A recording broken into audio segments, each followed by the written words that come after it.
You know, Obama was trying to give a little discourse to the brothers. Big O. Yo, welcome to another episode of V N APE. He was just trying to explain to them that, you know, he's going to tell them what it means to be a brother because they clearly Yo, I'm glad you seen that clip. have lost their way. They're not black anymore. Did you see that, bro? Unless they follow Obama's instructions. It was, yeah, that shit had me dead, bro. I won't lie. Like, oh, my man Obama was genuinely, like, upset. The man was trying to, like, fucking give his best relatable black dad impression. Literally, bro. You know? Specifically the brothers. I was no. One of the interesting things in Barack's, his own autobiography was when he started talking about how he ended up having, like, this hatred for his own, like, white family members and shit. It's like a thing he went through and shit. What the fuck? Which is so odd because his dad is the one that abandoned him. That's fucked up. No, yo, shit. Shout out to Obama, dog. That man's been nervous, bro. Yo, he's been campaigning heavy, bro. Yeah. Talking about all this shit about Trump and shit. It's that he knows they're gonna find out about Big Mike. You think so? Oh yeah. Candace Owens just found out that his nanny when he was a teenager was trans. Oh. Yeah, let's take that with a grain of salt, listeners. It's Candace Owens, but I don't even know what the fuck. Listen, bro, just quick shout outs before we really get into the business. The mic check worked, right? Yeah, we're still going. Right. Why would you even stop it, bro? We were going good. I didn't know if we started it. We started How it, could I man. stop it? We gotta start it. All right, listen, quick shout outs. I thought we'd say this. Highly a legend, I believe. Or he's from Cuba.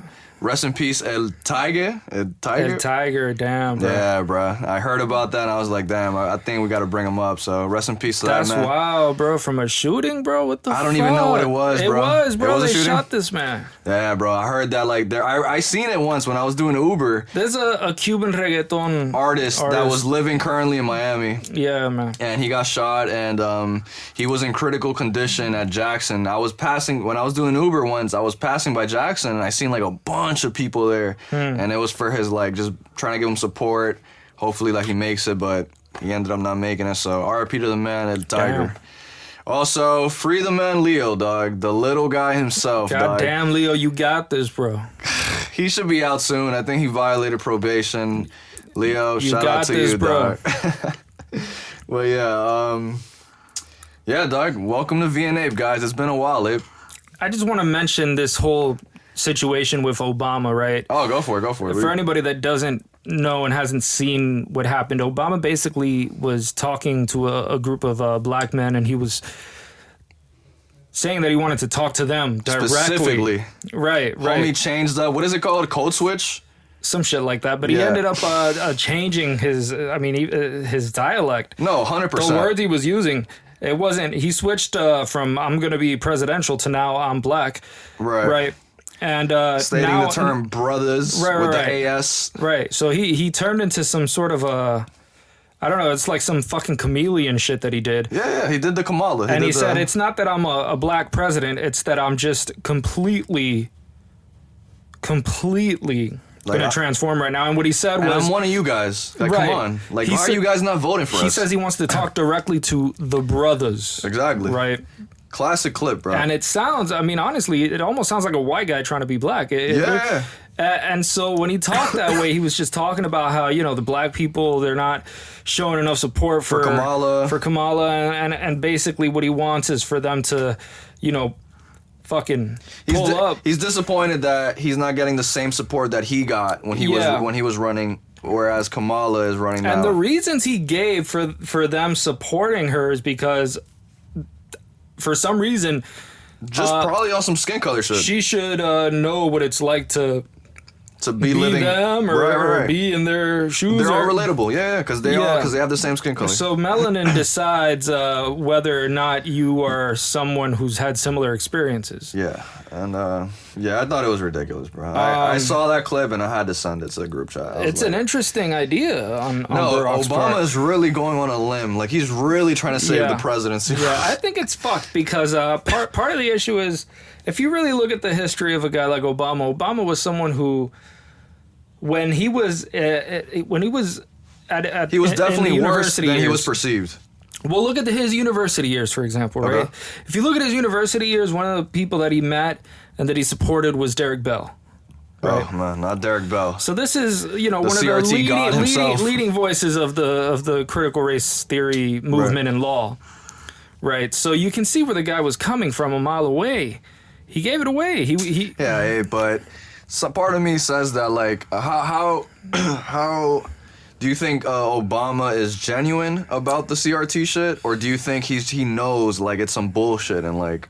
Well, he wasn't a politician when he was doing it, and he still agreed with it. So it was before he had all these reasons to hide or distance himself from it. Gotcha. So and he would say, a lot of shit that he's a politician. I'll give Obama that he is good at like. He's a great speaker. He's a great speaker. He's also great at like his perception is good. Like he's good at like showing. Like he's not seen as like some dickhead. He's like a well-mannered guy. He seems like a cool dude. Like so, I get that sense. Yeah. Anyone who says that Barack was a stupid person is retarded. I mean, there's no. I don't agree with that at all. The man is amazing at answering a question, making it seem like he answered it and not answering it. Yeah, a politician should. Yeah. He's one of the best incredible at that. No, facts, at rhetoric. Facts. No, facts, bro. Yeah. Dude, I fell for it. When he was running, I was like, yo, Obama. Like, yeah, I mean, but to be fair, we were like in fucking middle school or some 10th shit. 10th grade, 9th grade or some shit, yeah. I mean, we were fucking midgets when that was happening. But the Barack Obama thing is an interesting situation. I don't know what you think about that. Would you do that if you were in his shoes, right? Let's put it to you like this, right? You're one of these. You know what is the funny thing about that? A lot of people used to call me Obama in high school. I don't know if you remember that. I mean, I can see it. People would be like, yo, you look like Obama. I'm like, yo, fam, I don't. Do the voice. Do the Nah, I can't do it right now. You gotta do My fellow Americans. My fellow Americans, I thought I would, like, yeah, whatever. What's Obama's real name? Barack Hussein Obama. Barack. My name is Barack, and I don't know, I can't do an impression on the spot. I can always do when somebody asks me. Barack rhymes with macaque. The fact that he has Michelle there, I mean, is that coincidence, or? Could be. Listen, bro. Say you were that guy and you were in the World Economic Forum. Oh, you asked me what would I do if I was in a Barack shoes? Would you do that? Would you pull up and just be like, all right, fuck it, bro, I ran out of options here. It's time to make the brothers guilty. No, I wouldn't do it, Abe. Start removing, black citizenship cards from everyone until they vote for Kamala. Is that? Yeah, that's pretty much what he was implying. Yeah. You motherfuckers ain't black anymore. It was his version of Biden's. If you vote for Trump, you ain't black. No, to Charlamagne, if you ain't voted for me, you ain't black. Right. That's a wild thing to say. Right. I know Biden thought about that after and was like, "Damn, I didn't mean that." But it's anyway. A bad idea for the black conservative vote, but he wasn't getting that one either way. Dude, I'm officially gonna dig into, and I hope I'm saying his name right, Gaspar Noé's or No's discography, bro. Gaspar who? Gaspar No or Noé. I don't know how to pronounce that last part exactly. Noe. Is this like some Brazilian dude or some shit? What the is dude this? Who directed Enter the Void. Really? He has a big discography, and a lot of his films are very interesting, bro. It's kind of as interesting, not as obviously as interesting as Enter the Void. Let's preface this. Sure. Because most people don't know what the fuck Enter the Void is. But Enter the Void is basically just this movie that was made about a guy. First of all, it's an interesting movie because it's made in the first person perspective. And you know why he wanted to do that? He's seen a movie when he was like really young, and he thought that was like the illest shit ever. Like he was like, damn, when I grow up, I want to make a movie where it's first POV. Right. Yeah, like video games are like that, and it gives a lot of like realness to it when you're playing it. And he's a guy who does drugs. Yeah. So he's clearly. He's a guy who did drugs, and he thinks like being high and being like with a girl is like one of the best feelings. Right. Like it's just one of the top tier feelings. Well, shout out to that guy. But Enter the Void is a documentary. I mean, not a documentary. It's a movie about a guy who takes DMT. It's made in the first person perspective. It just basically shows this sort of in and out DMT situation. You know, where somebody like they enter the DMT realm, right? They take another hit or some shit. People can go through that where they take a hit of DMT and it's not They'll get into it and come back? Yeah, it's not that strong, so they get like fucking, you know, hallucinations. Like and how in the patterns and scene shit. where you start seeing the thing and then he goes back to like regular. And then you go back, yeah, because it's very quick. And if you don't take that high a dose, that'll happen instead of you blasting off. If you blast off, there's no return. Yeah, you're in the void, fam. Damn, that's interesting though. I didn't know that. I didn't know there's like that. Bro, I swear to God, it's incredible how similar the initial phases of the DMT experience is for people. What you see is like this, the world fucking morphs immediately, and you start, as it happens, you start hearing this and it starts getting more and more intense and louder and louder. You heard that? Yeah. Oh shit. Was that not scary? That was fucking terrifying. How loud is that, bro? I don't know, because it's a hallucination. Right. But you hear it. So that's how you know you're hallucinating in the form of audio and in the form of, the visual. I mean, there's no doubt. I mean, that's not like some shit where, you kind of see some shit. No, you're seeing the grass is brighter. Fuck that. You're seeing some shit. Everything around you transforms, all right? The space that looks empty transforms as though it was already made of concrete matter and it just changed colors like a fucking chameleon or some shit. Right. But that Enter the Void is a movie about that, my bad. No, yeah. And yeah, it's pretty much like somebody in the film says it perfectly, like, because they're talking about the DMT trip or whatever. And he talks about like how like DMT is the drug like when you die or whatever. Yeah. So it's like, and he pretty much said it like right there, like, oh, like pretty much dying is like the ultimate trip. Mm-hmm. So that pretty much is like that sentence is a good message just for the whole movie. If no one has ever seen it, or I don't want to spoil it or whatnot, but yeah, Gasper, he's fucking interesting, bro. His other movies are like not obviously, but they're similar into like they're very they might make you feel bothered. Might like make you think differently about the way you like just things in general. It's very like provocative, maybe that's the word. Yeah. It's very, very interesting. It causes a slight sense of disturbance in people. Yeah, it's like I mean, if you've seen Enter the Void, you know. It does cause some disturbance, yeah. I was disturbed that whole movie, bro. Just the way it's like.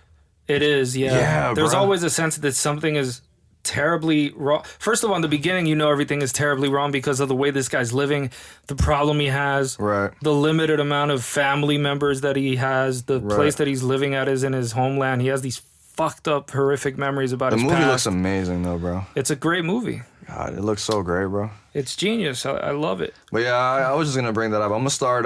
You should get into it too, bro. You should watch. I think the next one I'm gonna watch is Love.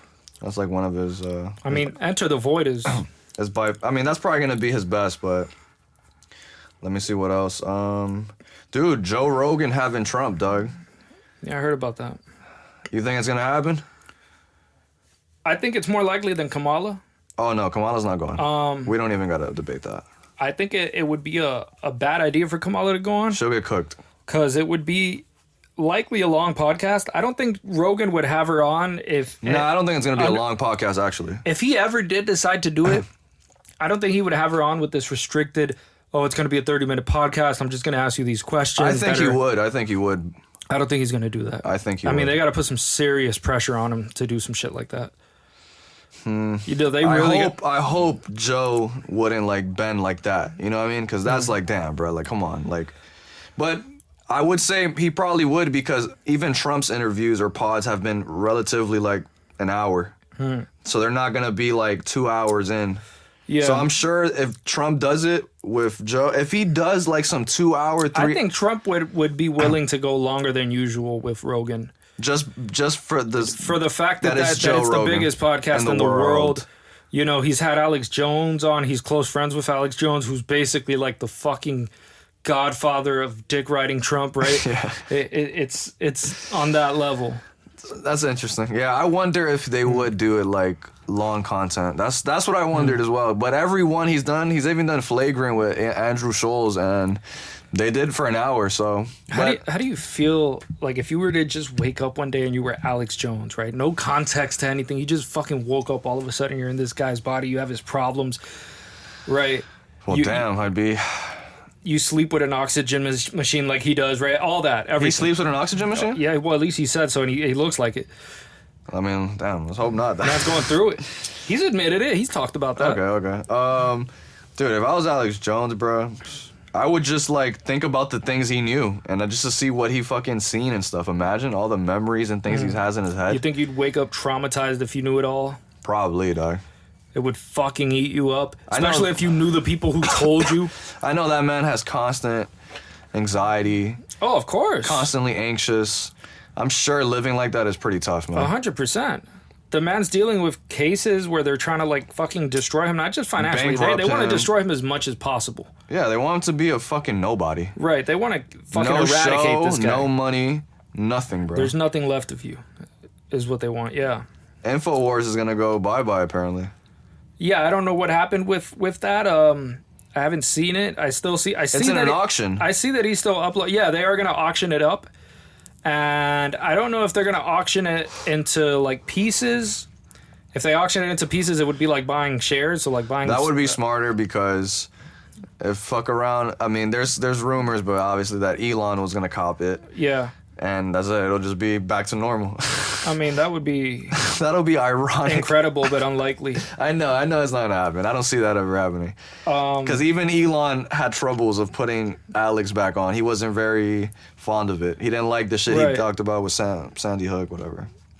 Yeah. What were we talking about, though? Oh, yeah, Joe Rogan, Trump. But, yeah, let's see. It's how many more days till vote day? I mean... It's like 20, right? 20-something? Something like that, but...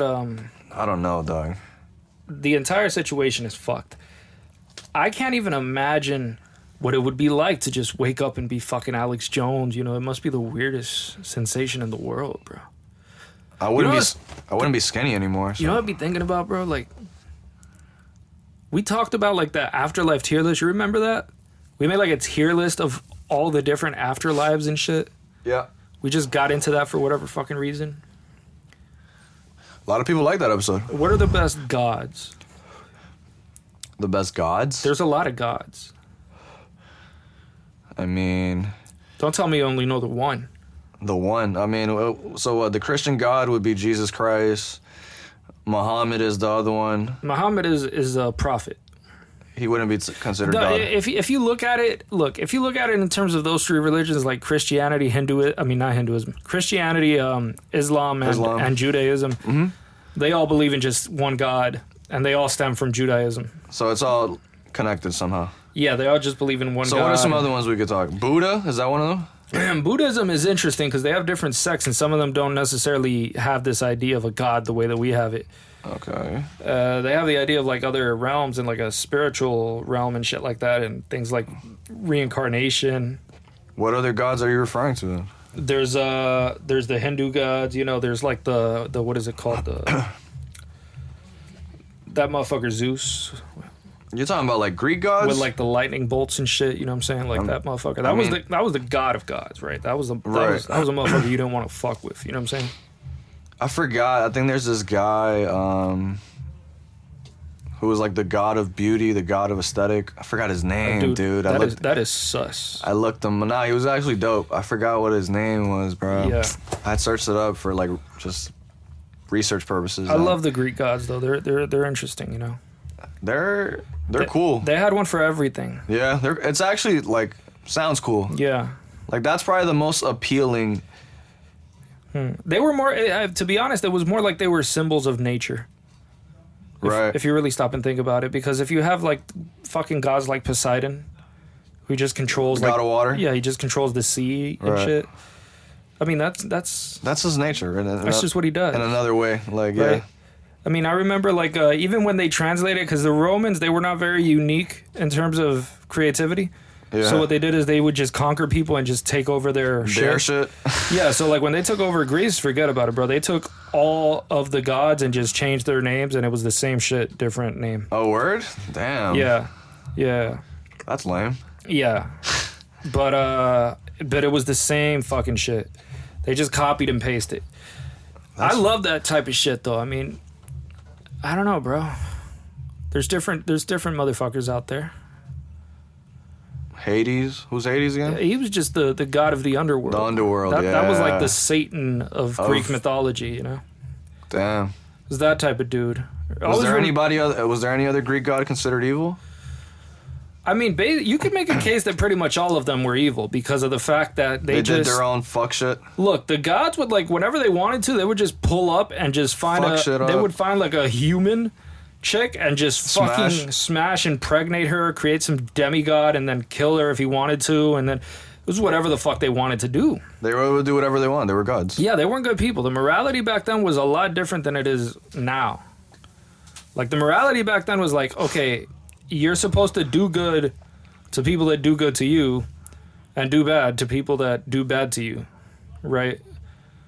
So you're the way you act towards other people is just based on however the fuck they act towards you. Towards you. Yeah. So that's not equivalent to other people's experiences. Right. That's completely subjective. It'll be subjective. Overall. It'll be They didn't pretend like they had an objective system of morality. Yeah. Or like there was one, but we just don't know about it.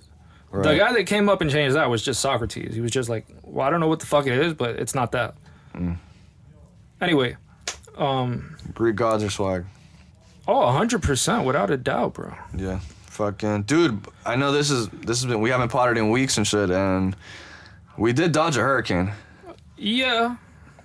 I just wanted to bring that up. That was like, I'll be honest, my fucking electricity didn't go out at all. Dude, nothing happened. I worked. I was fine. No, but they did. Tampa fucked. Yeah, Tampa got fucked. Tampa really did get fucking brutally, bro. Molested, so to speak, and odd term, but mistreated. Mistreated would be better. Dude, the Fed said they don't got more bread for hurricane help. That's terrible. I can't believe the U.S. government has run out of money. We're finally bankrupt. Yeah, and then because people were complaining about like that they're not receiving any help, and then the Feds were like, "Listen, we don't got bread. We don't have money. We just don't have it. Sorry. All this other shit we got bread for, not this." Yeah. You know what's interesting about the hurricane? This is probably the best story that came out of the hurricane. I was gonna, Reds, not to cut you off, I was gonna say, you think it's brujeria, why we keep dodging hurricanes? No. Okay, go on. No. Anyway, could be. Lieutenant Dan. I don't know if you've heard about Lieutenant Dan. Dude, is that guy like some homeless guy that streams on a boat? 100%. Lieutenant Dan is just some fucking... I think he's missing a leg, just like the actual Lieutenant Dan from Forrest Gump. He lives on a boat, and he looks like he does, or if he lives anywhere, I don't know if he has. Only info I know about that guy is that Aiden Ross was supposedly going to give him money for doing a stream live while the hurricane was going on live in Tampa on his boat. Like he was going to live stream the whole thing, and actually a couple content creators were actually trying to do that. But yeah, that's the only thing I know. Did he do it? I'm not even sure. I don't know. I didn't. I just know that, Lieutenant Dan got famous after he decided, I'm just going to stay here in the heart of Tampa on my fucking boat. And stream? And I'm just going to be here, and I'm not going anywhere for this hurricane. It's just a fucking hurricane. It's not a big deal. Yo, it's actually smart as fuck when you think about it. Like, hobos should just start streaming. 100%. Like, where... The most interesting streams you could ever imagine. I mean, the shit that happens in a hobo's daily life. Like, you want to talk about being outside? Yo, they are outside. That is the trenches, yeah. Like, come on. Yeah. Like, dude, if we can, like, do a government program where every homeless man gets a streaming setup, like a mobile streaming setup. I mean, they could start the equivalent There will be no more homelessness. That's my point. Like, found the solution. Shit. That's the solution, bro. Just stream. Think about it. Like, come on. Think about what it'd be like, bro. Like, instead of the UFC, people would be tuning in to watch 3 a.m. George on bum fights over the Bronx. Who and the fucking... gets to sleep in the tent tonight, bro? Type shit, yeah. Because I've been waiting 2 weeks for my fucking tent. You stole it, bro. Facts. And you bought heroin with it. And next time I'm going to get you the heroin myself, and it's going to have fucking fentanyl, and you're going to take it because you're fucking... And then they just start beating each other up. And when you think about it, it'll actually be positive because... Hold up. It'll actually be positive because kids will be watching it and get to experience... Oh, kids will be watching it. Of course, right? No, Kids will watch. First of all, it'll probably be on like on Kick or a streaming platform or on some Nickelodeon, shit. right? And people will watch it, get to really see it, and be like, "Yo, I'm never gonna become homeless." Like, you're a fucking genius. You know that? Listen, bro, V N APE ideas Jesus right here, bro. Christ, bro. Somebody's gonna come up with that. Watch one day. They would that would get pushed so fucking far. First of all, you could imagine an entire subgenre, not even just the homeless shit, just like after they made it. You right, know? that's what I'm saying. And they just have all of these pictures of these guys in like videos and reality TV shows. It'll be like a fucking a cultural revolution. Yeah. Like where homelessness dies and they're all become content creators and yeah, bro, like I'm with it. Right. The hobo streamers, like they could have like the hobo. Lieutenant Dan actually started some shit. Hopefully, I mean, he is homeless. I don't know, but bro, the other like TV stations could rock that shit. Like, could you imagine like MTV Cribs for like now current celebrities that used to be homeless and pulled up from streaming? Oh, I thought you were gonna say reverted. Or you could have like a reality TV show where it's like the hobos, the hobos edition. Yeah, hobos in a home where you get like all these hobos that made it out. And you put them all living together on this like fucking Jersey Shore type thing. Yeah. And they just... Oh, you mean like the real world, like mix it with like just homeless people. You get but the ones that made it out, that like streaming their homelessness. Oh, okay. Right? Damn. Dude, that's like $1 billion ideas right here. Yeah, we got to do it. Yeah, we got to do some shit like that. Let's pull up like downtown and just go by the tents. 24-hour stream with my man Jake from the corner. Right. And, you know, we get it popping, though. We get it finger popping, as they say. Whoa. No Diddy. That's a hard pass. No Diddy. Speaking of no Diddy, dude, did you see the Dame Dash clip, bro? You know, you sent me this clip of this of Dame Dash, I gotta the play rapper, it, bro. and he was basically saying that, you know, the pause game itself saved his life, dog. Yeah, where somebody would say some outrageously... Him and his crew and, like, the people he showed with is the people who made it up. Right, because there were a lot of sus people. Not even sus, just straight up gay. Yeah. And that was his way of, like, yo, like, that's like my way of, like, yo. He says in that interview, it's like, my God, they're all gay. They're all gay. Yeah. He's fucking, like, shocked and shit. Nah, that's after the Diddy shit. Like, I'll play, like, a quick... Yeah. And then I'm thinking, like, damn. Everybody's gay? Or like how many people? Yo, he's genuinely concerned. That I knew. And you gotta think about something like I and my crew, we started Pause. So to me, I'm like, damn, Pause might have really saved my life. Or pause that. People understand. But yeah, though. First of all, the seriousness he's saying that with is genuinely concerned. Like he was like, damn. Because that sounds like a fucking joke to anyone who doesn't understand this. Yeah. But it's clear that it's not.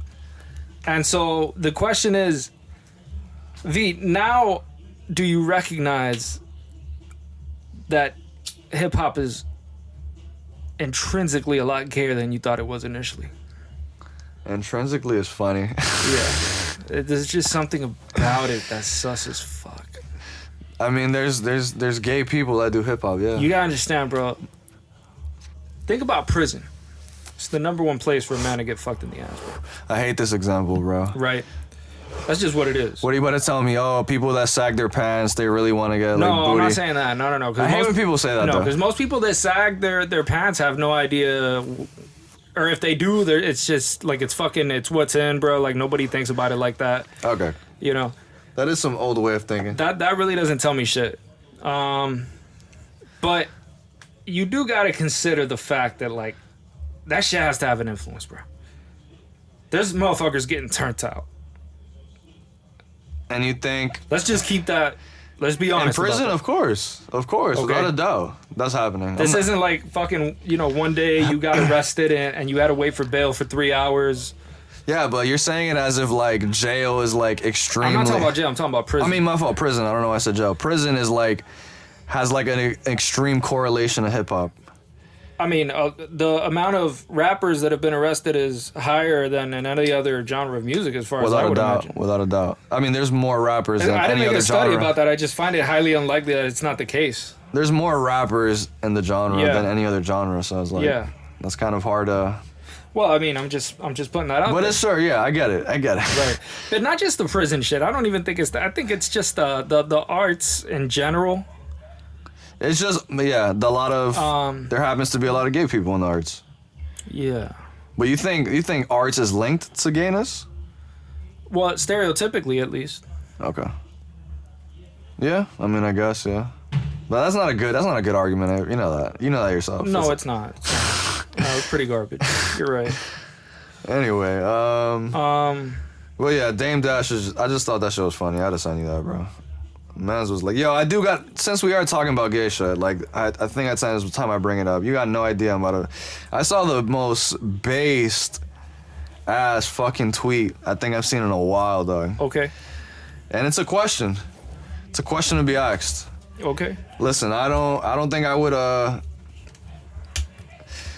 let me just get to it. There's an art exhibition that went on. I don't know when it went on. Don't care. But apparently the way to enter it, I've seen that. Yeah. Visitors must squeeze between nude models to enter this art exhibition. You know what the ultimate question is? Let me get to it. The tweet was, bros, is it gayer to go butt to meat That's what I was thinking. or meat to meat? God damn. So is it gayer to rub your ass against a man's cock or pee-pee touch? Is that the question here? That's pretty much it, dog. I couldn't even answer that, dog, but if I'm forced out... There's no right question. There's no right answer to it. I know, dog. You know, there's no answer to that would First leave of all, you... I would, if that was the requirements to answer, I'm good. Right. But I want to put it to you like this. Let's say it was life or death. That's what I was trying to say. Let me give you the example to make this shit salient. Go for here, it. All right. So let's say You about a Stanley Kubrick this, dog? you're Jewish, 1943. Oh, God. Right. Fucking, you got 2 doors, bro. They're making you choose. Are you going into the gas chamber or are you going through the door that's between a BBC and a white chick that you got to squeeze through? I mean, we all know the answer Right. to that, Abe. Now, no, that's not the question. The question is, which side are you taking? Is it pee-pee touch or anal, bro? And this is a All right, I'm going to answer, but you got to answer. We got to answer as well. All right? Deal? all right. I'll answer, but we got to do it. It's the pod. Yeah. I'm going to keep it 1,000 right now. I think... This motherfucker's thinking about what he's gonna say, bro. You don't think shit. I know. I got this. Trust me. Fam, I don't care what anybody says. The right answer for me would have to be pee-pee touch, dog. Yeah, because if you turn your ass around to another man's cock, I don't give bro, a fuck. I am not. That is dog. fucking I'm not gay. turning my back on that, bro. Straight up. That's straight up, dog. Straight up. I gotta give it to you. I think you're right. I'm gonna have to go with that, bro. Yeah. Because I'm not gonna turn around for another man, dog. That really is. And they had to pick the tall BBC You feel motherfucker me, to do dog? it, bro. Yeah. You know what I'm saying? Yeah, dog. I don't know, dog. I don't think I could. Fuck it, dog. You know. God damn. I know it's tough, dog, but that's But the it's right. either that or the gas chamber. You know what I'm saying? It's, Yeah, dog. That's the right answer, bro. You agree? You either die or you live with the fact that you got a pee-pee touch. Unless you, nigga, any man that answers that he'll let a man just like dick just like Rub up against his ass. is like, dog. Yeah. Obviously, both is gay, and nobody wants to go through that. I mean, as a straight man. So. So yeah, dog. That's my answer. You doing the old the shit that Leo? I know you're gonna hear this when you come out, motherfucker. Oh my God! If You're doing that old Leo shit where you're like, I'm not gay. If I Leo like was women. here, if Leo was here, would have been like, "Oh my God, Mike, you're fucking gay." Oh, Why would you shit. even answer some shit like Oh that? yeah. Oh man, well yeah, dog. Yeah, dog. That's my answer, dog. Fuck it, dog. There you go, guys. Clip it. Call me fucking gay. I already know it's gonna happen. They will. It's gonna happen in the future. Yeah. Someone's gonna be like, "Oh, Mike's fucking." What's gonna happen? Mike's fucking? No, someone's gonna clip me as such, you know. Yeah. What's up, Ron? You wanted to come in? Tangent man in the building. What's up? Chilling. You guys doing the pod? All right, I'm just gonna. Yeah, go for it. Yeah, bro. Go What's for up? it. Chilling. Life's good. How's it going, guys? Hey, V. I just want to know what's going on in the world of Call of Duty chat groups. You know, like that's Right. Base That is his world. it's expertise that we don't want to miss out on. Let me tell you. Banned profile pictures for nudity. So Activision said enough of that. So. My God. You just have to now use the default avatar pictures. You're telling me that you go on these this shooter video game, Call of Duty. For adults, right? Right. Meant for adults, But- right? It's important to note that. Yeah, no, but they wanted to take it more of the esports professional. Right. Right. So they were like, No nudity no being nudity sent here. in the profile Okay. pictures, right? But they're still able to sell human organs and shit. you can still chat. It's still based. You can still have conversations. You send links it's to the internet. dark web. It's like it's AOL. Right. Yeah, it's basically it's another platform. Perfectly fine. I understand that. I mean, Base as fuck, but it's adults networking, right? Yeah. no, I completely agree. Hey, did you know that I am actually legendary status in top 10,000 players in the world multiplayer for Call of Duty Mobile? Fuck, bro. That's interesting. There's quite a lot of players. It's Yeah, in Battle Royale, it's hard as shit. Completely different game. I'm someone who you know what they got to do? They got to come up with like these new Fortnite skins where you have like the Diddy oil gun, right? That's based.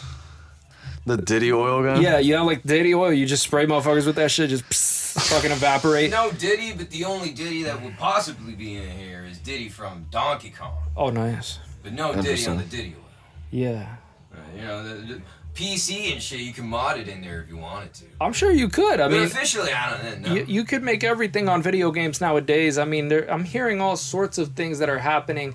One of the interesting things I heard about, I think it was our friend Kevin from Heaven that sent us this. It was this ChatGPT.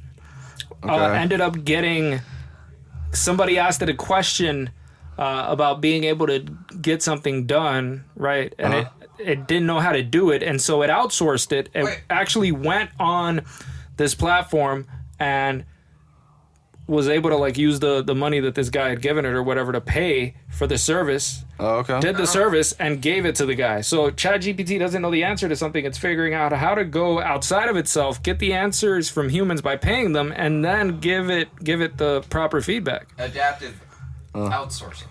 So that is some next level shit. That is. I don't even know about that. I'm thirsty as shit. Yeah. And we're back. Dun, dun, dun. You told me you had a question. Yeah, I think it might have been like not that great, but I'm still gonna ask it. What the fuck is wrong with you, you fucking stoner? I was gonna say, if you found out aliens were real today, Yeah. would it give it more reason to believe there is a God or less? It would change neither. You would feel indifferent?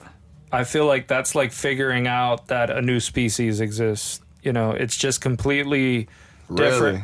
Yeah, because I mean, if it there's no reason to invoke God on the basis of there being life outside of this planet. Okay. I mean, At least you think that. maybe some other variables might change that, right? If they have some technology that reveals supernatural, alternative universes, So then, a universe of pure consciousness or some shit, a universe where God existed, all that type of, who knows? so it would have to be something like that. If for that happened, then I'd be like, oh, okay. But just the fact that life exists outside of Earth is not in itself going to tell me, God exists is more likely or God exists is less likely. Interesting. Okay. Right. I just thought maybe if there are aliens and they're fucking doing things that we don't even know about and XYZ, I do get your point. Like, logically, there is no... That's not evidence for a God still, but... Let me...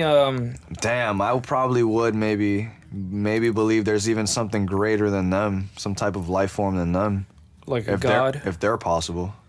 Yeah. You know, there is an argument that somebody might try to make that if there's no life anywhere else except for here... That's even scarier. Then that would demonstrate more light. That would increase the chances of there being a God. The reasonable, it would increase how reasonable it is to believe that there is a God because of the fact that if this is the only spot, well, first of all, the enormity of the universe is just beyond anything that you can even come close to thinking about. So how would you even figure that out? Right. Well, let's say you could. Let's say you were able to scan the cosmos and figure out there's nothing. It's just us. And would you then? No, I wouldn't, because that also doesn't mean that I should just invoke God. Again, it can't be the God of the gaps as an argument. It can't be, I don't know how it happened. I can't think of anything, therefore God. Because that has no explanatory value. I got it. Right.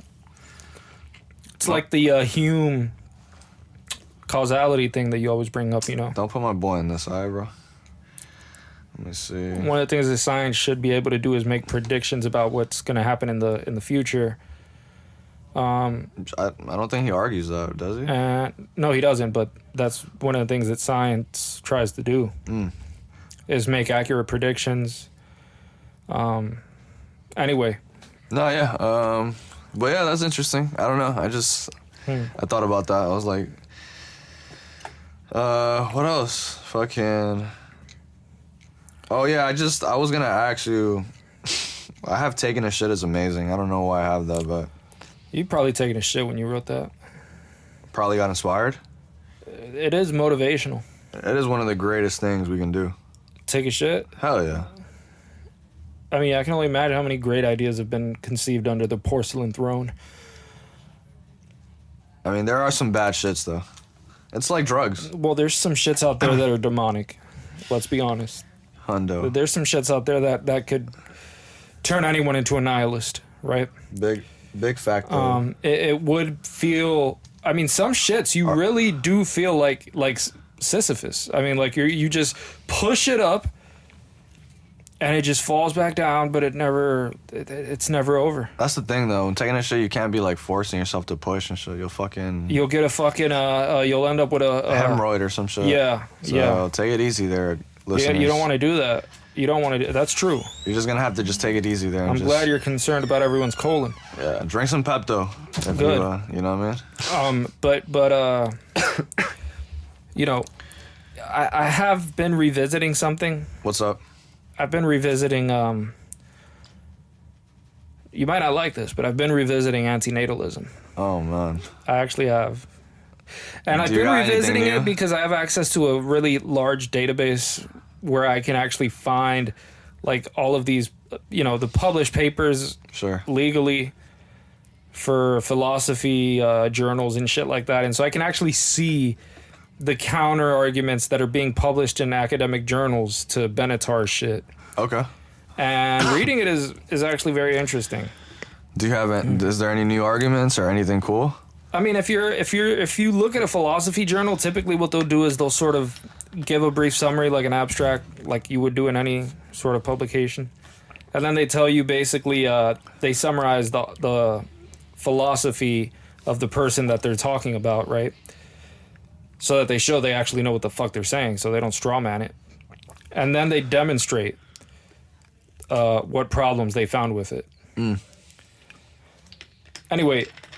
If you remember Benatar's whole thesis, anti-natalism, just the idea that it would have been better not to have been born at all, right? That it's never moral to bring a new life into this birth. Consent is impossible, so it's always going to be immoral because the person doesn't exist. They can't consent before existence. Right. That's what I'm saying. Yeah. So it's always immoral. And they start bringing up. He brings up this asymmetry, and where he says it's not the same, right? The level of bad things that happens to someone when they exist versus when they don't exist. They don't exist, right? That was the thing that we didn't. Oh, at least I didn't like about it. Yeah. What he says is basically if he gives Epicurean shit an example. Epicurean just has to do with pleasure being the greatest good, which I don't think is a good example necessarily for what he supports, but it'll do. Mm-hmm. He just says, if somebody is feeling pleasure, that's good. If a person that exists. And they're feeling the opposite of pleasure. If a person that exists is feeling pleasure, that's good. And he compares that to a person who doesn't exist that's not feeling pleasure. That's not bad. Right. It's not, he doesn't call it bad because there's nobody missing out on any pleasure. It's just like... But then he turns around and he says, for a person that exists, if they feel pain, that's bad. Fair enough. For a person that doesn't exist. If the fact that they don't feel pain is good. So he assigns a neutral value. I don't agree with that. He assigns a neutral value to the person not feeling pleasure. And one of the reasons he does that is because he presents these four claims that he thinks people generally have, these four intuitive claims that people generally agree with, right? About bringing life into the planet or whatever, right? Where he says shit like, people would look at you pretty weird if you thought that people have this responsibility, that you have this obligation to bring a new life into this world to make it feel pleasure. They would not look at you with the same level of disdain if you were to say, oh, I'm going to bring a new life into this planet so that... Hold up. Little dick. People would not look at you as odd, right? They wouldn't think that you're being as weird if you were to say something like, I'm not going to bring a life into this world because it's going to have a lot of pain. And he's mentioning cases of things like, some fucking fetus that's going to be born, with like 48 tumors on its ball sack or whatever. Forced to die. And just so he's mentioning that because he's saying, if you know that a kid is going to be born with all these horrific conditions and suffering, shit like that, most people say you have a responsibility not to bring that person into life because that would be irresponsible. Right. And you would be causing too much suffering, and so you shouldn't do it. He also brings up other things that are explained by that. So the reason why he has this asymmetry thing is because he says it explains these four different claims that people generally believe. Anyway, I was revisiting all of this shit, and I was just thinking about the fact that I just can't, get behind the whole asymmetry. Hey, slight interjection. I have to mention, what are those four claims? Yeah, well, one of them is like we were saying, right? The idea that somebody... So basically, people would generally agree. In fact, let me ask you. Do you think that you have a duty, like you're forced? Do you think you're responsible for bringing a child into this world for it to feel pleasure and have a good life? Do you think that you have a duty to do that? As a man, if that gives you satisfaction. But do you think you have it's your innate duty. Do you think people are they're doing something wrong if they don't do that? Like, this is a duty they have. Men are born different. Some men want that gift, and the others don't recognize that gift. Well, what this guy says, what Benatar says, is that most people don't think that you have this responsibility to do that. But then he also says that most people think that if you know you're going to have a kid and that kid's going to be all deformed and retarded and fucked up and full of shit and disgusting, that would just be like... You shouldn't have it. You have a responsibility not to have that kid because it's going to suffer too much. By the way, Yosh told you hit on your bets. Oh, yeah? Yes, sir. Let me see that. You fucking stoner. Let me see. What bet? Anyway, Benatar's arguments are interesting. It's just the asymmetry that most people have spent the most amount of time arguing. Just this idea that how can it be possible for somebody that doesn't exist to their absence of pain is somehow good? How can something that doesn't exist have a positive quality to it? Hold up, dude. Sorry. And Jose Ramirez hasn't hit. are you rich? No, hold up. Whatever, it don't matter. Anyway, what are you saying? Are you still going with anti-natalism? No, I was just going off of that, man. Because I've been thinking about the argument that he presents. I mean, the fact of the matter is that the comparison just doesn't. This is what the most recent article that I read came to the conclusion that really it's non-comparable. Exist in life versus in other words, you non-existent? can't make the comparison of what's good and what's bad to somebody that exists and somebody that doesn't exist. Because of the fact that that you're not arguing on equal terms when you're making this comparison. So Right. when you're making a comparison that the pleasure and pain of somebody that exists is good and bad, respectively, versus the lack of pain and lack of pleasure of somebody that doesn't exist is bad and not bad, respectively. It just doesn't. When you compare them, the goods and the bads, there's nothing to compare. Right. No, I agree. We've talked about this, though. It's like, it's kind of hard. But then Benatar turns around and says, well, there kind of is. Because we're talking about something that happened and something that didn't happen, right? And so the reason why we bring up this imaginary person that's never going to exist is... So pain is always going to be worse than something that didn't happen. Pain is always... Is that what he's pretty much trying to say? Look, one of the things that he's arguing about is just the fact that he's trying to say that pain is more significant. Pain, in whatever amount, outweighs pleasure in that same amount, right? And you don't have to quantify it. He doesn't necessarily quantify. He just says the bad things that happen in life are much more significantly bad than the good things are good. And so when he says shit like that, what he's fucking with people here, because when he goes around, he's on some fucking nihilistic swag. Like, he's fucking with people. He is, man, because he's going around, and when he says this, one of the things that happens is, okay, now we know that the bad is much worse than the good is good. If that's the case, then he uses that to explain his other claims about, things that people generally believe. That's why he says it's an intuitive argument. It's based on human intuitions that people generally have. That's why he has the asymmetry, because it explains those human intuitions. And one of those intuitions has to do with people. For example, if you were to ask somebody, would you take the highest amount of pleasure possible? We've talked about this, bro. For 10 seconds versus the worst pain for 10 seconds. Yeah, if you were to have to... If you could have that, but if you do could have both. Yeah. Would you do it? Consider nihilism swag.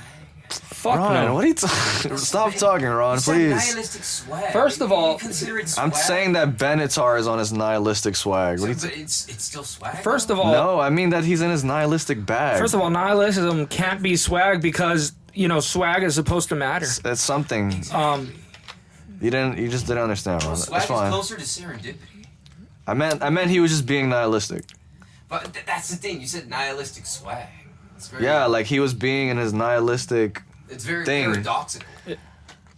I mean, sure, I guess. I think so, yeah. Yeah, sure. Look, he got me. Whatever. Anyway. Yeah. Man, fuck Benatar, man. How about that? That's one way of looking at it. I mean, he believes that he shouldn't have existed. Or no, it doesn't imply to people who are already born on this earth already. Right. It's because he says this is another thing that some people have tried to question him on is I don't think it follow. He some people have told him things like, well, it doesn't follow that just because it would have been better not to have been born, then we shouldn't apply this also to the idea that the people that are actually alive. Yeah. Why are they not a factor into the argument? From all of the interviews and things that I've heard of him, when people tell him, so wait a second, people should kill themselves. He's like, no, it's an argument about people that haven't been born yet. I'm saying that they shouldn't come to exist, right? And the reason why they shouldn't come to exist is because of the fact that the bads outweigh the goods of life. And so since he says that that's the case, when somebody asks him, But but if that's the case, then that's the case for living people. For living people, the bads outweigh the bads, and they're currently living that right now. And they're currently living it, so it actually matters in their case. And how does that not apply? So how should they not kill themselves? He says, well, I don't think that we have that. That concept or that thought because we're alive. Here's one of the things he says. He says, well, people, once they're born, they have an interest in continuing to live. Yeah, I was gonna. And I don't think that individuals should have the right to take that away. So now it's a political argument. Oh my God. And so, but he recognizes that those are two different arguments. It's not like he conflates them, but it's just the fact that he goes down that road the second that you start mentioning that, I think is significant, right? Because it breaks his argument a little bit. It's like, come on. If we're gonna mention that the bad of life outweighs the good of life, then this is true for people that are alive, right? They should kill themselves. So why doesn't it follow that what they should do is kill themselves? And not live. And he says because they have an interest in continuing to live. It's like, well, can you continue to explain why that interest to live is an interest that worth is living. Actually valid, considering the fact that they don't know how much their lives suck? Right, since you know this, and so why don't you just start a cult that tells people that they should kill themselves, like fucking Jim Jones style? Why shouldn't we all just drink the Kool-Aid and stop all the suffering? Benatar does give cultish vibes, man. He on some Yeezy mentality, like I am a guy. Like, let's say we don't get the government involved. The government has no place in this. We just individually promote the gospel of suicide. Let's go to India. Let's go rent like a big ass warehouse. Yeah. In the middle of like the field. I like where this is going. In the desert somewhere. Yeah. Some fucking suicidal Burning Man. Yeah, exactly. There we go. Yeah. And make it an event. I like that. Call it the Anti-Natalist Project. Right. Very satire. And Very yes. This is even worse. This is like anti-mortalism. Like, it's just against life itself. Right. Very based. To completely end all suffering, you would have to kill every single animal that exists. You even the trees would have to go down. You know? It's he just wants shit to end, I guess. Like, he doesn't want to progress life. Maybe not the trees, because if they're not conscious, that'd be more speculative. But does he want the world to keep going? Well, he thinks it would be better if humanity ended up going extinct. He thinks that specifically. He said now, that. when you argue with him about things that have to do with just, fucking people just all killing themselves, he's like, yeah, but to get rid of all the people, I mean, you would have to cause immense suffering to individuals in order to make that happen. But I think that's kind of a sleight of hand if you think about it, because, again, at least when I'm talking about this, I'm just talking about convincing people that what he's saying is the truth, and that people actually should recognize that the bads in life actually outweigh the goods. And if that's the case, then it's very important for them to kill themselves.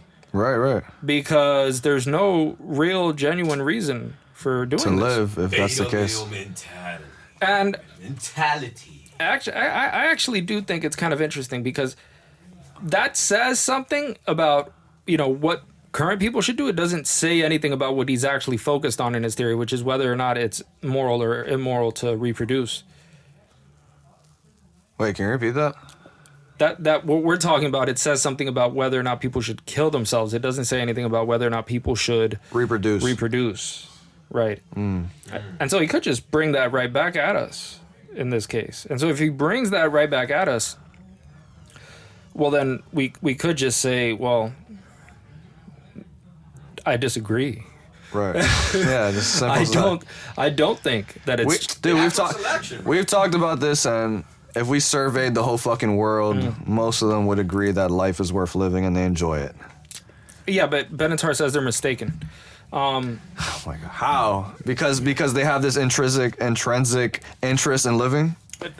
Well, one of the things that he brings up to sort of say that we're not biologically, we're not like we don't just kill ourselves, like it's not a thing. He does say that people have most people have a optimism bias, where they overestimate how good their life is going to be in the future and the amount of good things that are going to happen to them. Well, let's say hold up. Let's say that their life just an optimism bias.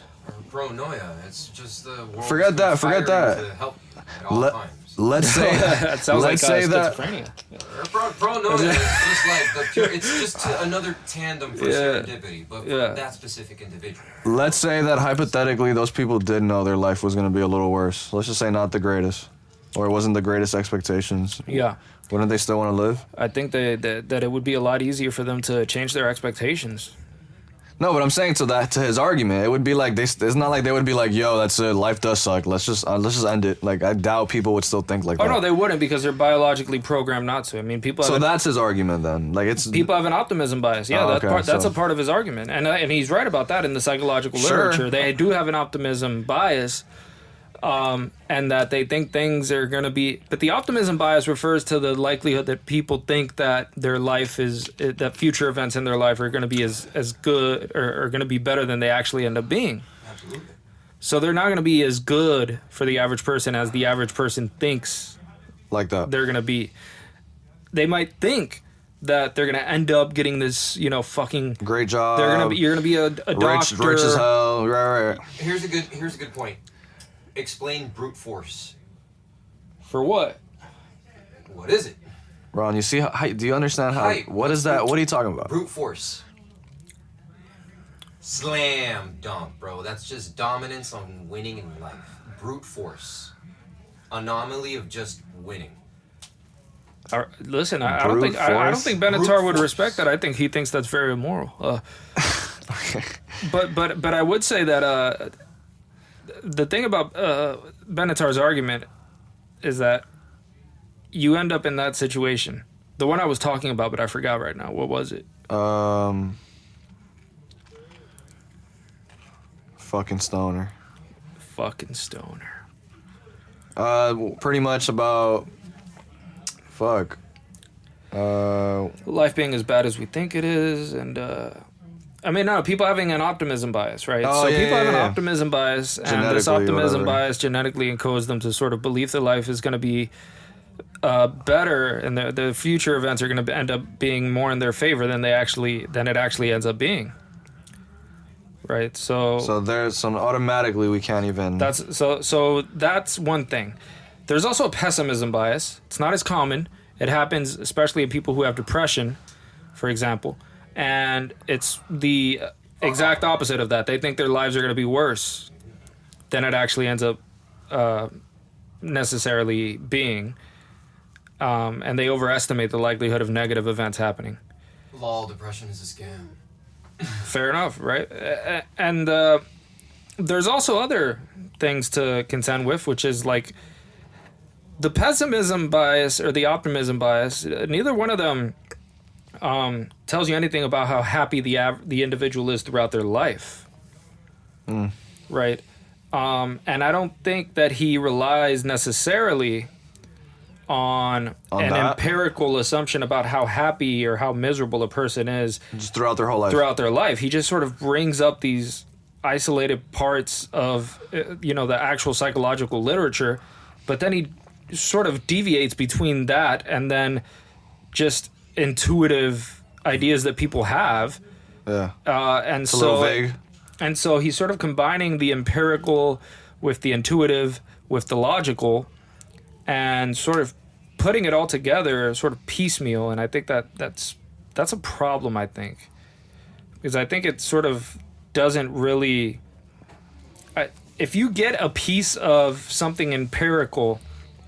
and you don't really look for anything else that's relevant, right, to whatever it is that you're studying about human mental processes and behavior, you're gonna have an issue. So when I bring up how happy is the average person throughout their life, that's not something that he's probably.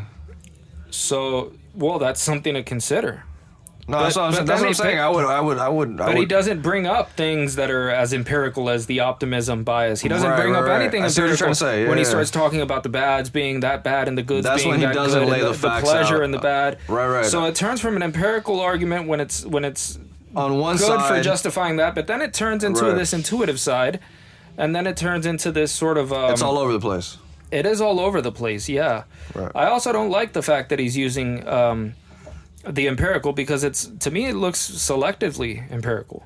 Right. First of all, if people believe that their life is going to be better than it actually is, they're going to be happier. Yeah, that's literally isn't. And they're going to be more likely to actually accomplish those things because they were thinking like that. He knows that, but he thinks that it's going to be a lot worse. One of the examples that he loves to give is examples of people when they're like aging and getting sick and old, and people get Alzheimer's and they start forgetting everything, or they get very painful, horrific diseases and shit. He just brings up like the worst of the worst, especially in terminal illnesses. He brings that up. Those are going to sharpen his argument for sure. Right. So, but that's sort of like it's almost an appeal to emotion. Right. Because all you're doing is describing these things, and you're saying it's much worse than people think it is. But it's like, all right, but to me, that's like saying, trust me, bro.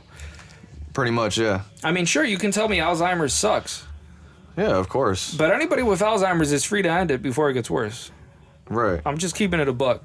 No, I know. And they still choose to live. Yeah. Even then. But anyway. Although it could be because they're misguided. And that's actually possible. It might be possible that people, according to their own values, if they were actually rational, would decide that it makes more sense to kill themselves. But since they're not being rational, then they just... But the point would then be, what is that makes it rational? Like what type of life? And then, of course, we would continue to get off base, because then we would, again, be talking about, right, whether or not it's moral to bring life into being or not. Right. And I think the whole issue with that is, first of all, I mean, every decision that a human makes involves risk. Yeah, every day. And the idea that you can't bring them into life because they can't consent, I think is ridiculous, because we know that the vast, vast, vast fucking majority of individuals give post hoc consent, meaning after the fact, right? So once they're born, yeah, they have an interest in living because they fucking exist. Yeah, that's the only way. And so if you're going to say that people that don't exist can't give consent, well, I would tell you the vast, vast, vast majority of people that do exist that kills the argument, bro. Continue to give consent with every second that they're alive. People want to live, bro. Like that's just, I don't even know. I could beat his argument as intuitively. Like, bro, I want to live.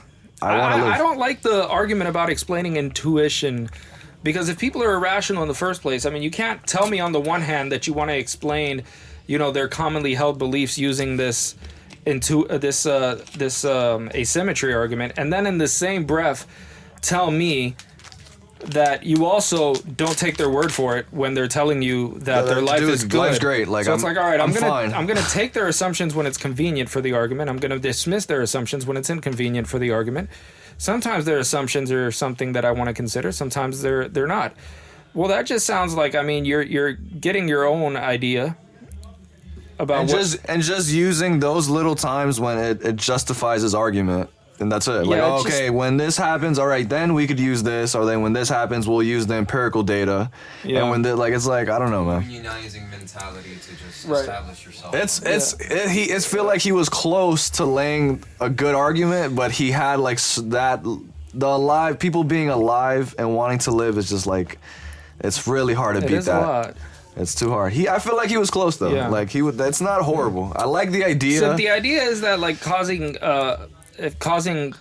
the bad in life. Do the bads outweigh the good in life? Well, you would say, is there more bad? Is the bad worse than the good is good? Than the good stuff that happens, right? That way.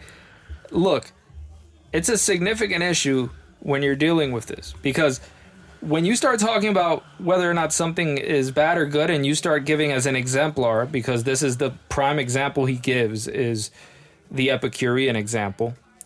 Because he says that, pleasure and pain is an exemplar of, the common things that people find to be good and bad. Right. But he says you could apply it to whatever you want, as long as the different points that the asymmetry explains remain the same. His thing is that it's very explanatory, is what he says. It explains these four basic assumptions that people have about, bringing life into existence and all that good shit. I get it. That argument about if you're gonna have like a freaking fetus with like 30, 100 tumors, Right. Right. Well, then most people would agree that you shouldn't do that. Right. So I get them on that part. That one's... But on the other hand, if the problem is that the bad is so bad that you shouldn't risk more for the good that more happens. bad occurring, I mean, you could justify and consider that claim. It doesn't necessarily have to be a claim that's applied only to people that haven't been born. Right? If I were to make the claim of this idea that, well, the bad is so bad compared to the good being good that I shouldn't risk any bad. Well, the only way to do that is not to have any kids. Well, fine, all right. In that case, and this is slightly different, and I'll tell you why, but I'll also give you the example first. If I were to go ahead and go into a fucking desert and try to find a group of people that got stuck there, right? And I give them some fucking Gatorade to save their dying, dehydrated asses. And one of them ends up being diabetic or some shit. And he ends up, fucking dying from some sort of insulin shock or whatever the fuck type diabetes he has. I mean, you would not be able to make any decision about trying to alleviate people's suffering and make things better if the decision involves some level of risk. I see. That's okay. I got the situation. Now, on the other hand, he could come back and try to, fucking wipe his ass with my face after this. No diddy. Right. Because he could end up responding by saying some other shit like, well, the problem here is that actually entails risk, whether you do it or not. In other words, if you don't do it, there's a huge risk that the person is going to end up dying in the desert. If you do it, there's a reduced risk that person is going to end up dying in the desert. Although there's still a risk. So no matter what you do, there's a risk. But if somebody's never born, there is no risk. Right. It's just, there's nothing to say after that because there's a person not existing. So that'd be the rebuttal. I hate that rebuttal, though. It's like... I mean, yeah, dude, but it's like, I don't even know. I just feel like this dude is just pessimistic, bro. The pleasure and the pain thing is a problem I have, though. The Epicurean, first of all, I don't know how much clearer I can make this to you, but I'm definitely not an Epicurean. I think I know that, right? I don't think that pleasure is the greatest good. Well, why not? Look at the hedonists. All they believe is pleasure. Exactly. That's what he's mentioning. The Epicureans are the hedonists, well, basically, right? Pleasure is not going to sustain you through suffering. Right? Pleasure is not what's going to keep you going in that, because pleasure is not meaning. How about if you could say that having a sense of meaning is pleasurable, but you can only say that in the sense that pleasure occurs as a side effect of meaning. Would you not say that pleasure... But not because it's the good thing about meaning itself. But hey, would you not argue that pleasure can also be a cure, a healing factor, a remedy? For what? For many things. Like? Sex. It can be a remedy for sex? Yeah. Pleasure can be a remedy for sex? What do you mean, Ron? Yeah, of course. You want to know why there's so many suicides and people just wanting to die? It's because they fail to feel sexy. They feel insecure. I think Ron is trying to say that sex... it's a big important factor in Maslow's hierarchy of needs. It builds up to the point of consciousness of who the fuck you are here in society. Ron, Maslow's hierarchy of needs has been considered bullshit in psychology for decades. But people still follow it because it's who does? In a structure. It's just streamlined. I mean, they'll show it to you in an intro to psych class, but that doesn't... I mean, they show you Freud in intro to psych. And the more basic you can get with philosophy and introduce it to people. You see this? It makes sense to you? You fuck with it? All right, there you go. It makes sense to you. You don't get it? Not meant for you. Different demographic. Then. Look, it's a nice model in some respects, but it's also, in many ways bullshit, because there's so many contradictions to it. Because if you look at Maslow's hierarchy of needs, you look at the basic foundation for it, you look at the biological needs that people need, right? Absolutely. Okay, fine, you start with that. Well, give me an example in which, some people that ended up dying like Jesus style, right? Nailed. Fucking people that just sacrificed their lives type shit. Unfavorable circumstances for sacrifice of the greater good. Right, but they're not valuing that, right? If somebody were to tell you, oh... It's objective at the end of the day. No, it's not. It's subjective. It's not. Tell me... Who cares? Tell me this. Were the guys who fucking went on those planes and blew themselves up in the World Trade Center, were they following that hierarchy? To their objective, yeah, but it was subjective to us. America does not fuck with that. They were not following the objectives, because if you're going to actually have shelter and take care of yourself and promote your own existence, you're not going to commit suicide. Suicide itself is a problem. Fuck with commodity and capitalism instead. And let's get back to what were we talking about? You don't like the symmetry of the... Yeah, I don't like the asymmetry. I think it's a...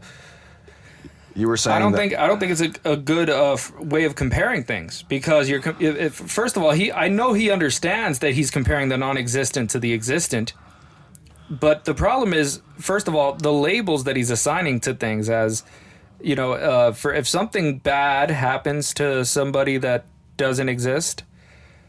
That sounds crazy. I mean, no, that's not how he says it. If something bad doesn't happen to somebody that doesn't exist... But I'm saying that sounds crazy itself. That's good, but that's not something. That's what I'm saying. That just sounds insane, even just repeating that sentence. Like, does he not understand how that sounds odd? If I can try to rephrase that in some other way, I mean, I could say... It's different belief systems. I could say... I mean, It'd be better if you weren't born, because pain is that horrible. I mean... The pain that humans go through is that horrible. Well, I mean, look, when he's talking about somebody that doesn't exist, that's a negative, right? When he's saying that they're not going through anything bad, right? It's something that's not happening, so another negative, right? But then he says that this somehow has a positive value. In other words, this is good. Can you explain that?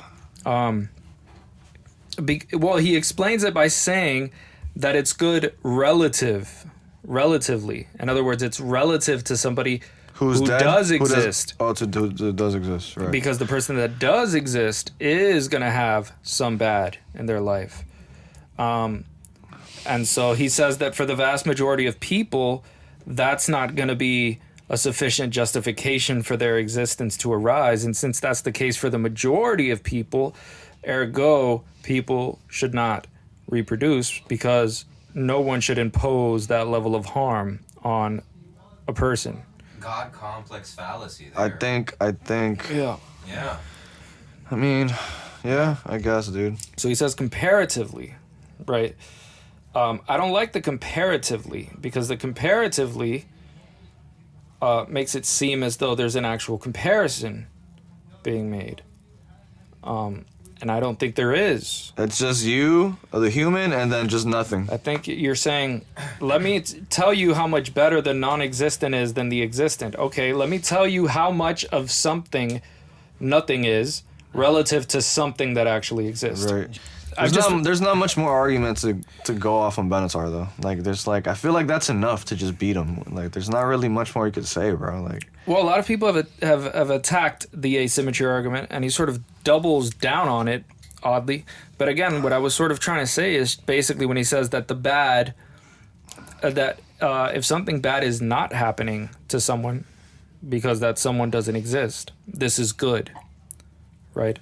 Now, good is something. But if the word good, right, that implies that someone's existing, refers to something that is contrary it's to alive. what is bad, okay, then it refers to something. Now, if you're going to say that you're going to compare a reference of something that makes a claim that nothing is something because you're comparing it to something, I'm sorry, but you can't make the claim that your nothing becomes something because you're comparing it to something. I agree. That's probably the best way to put it. I don't see that. logically making any sense whatsoever.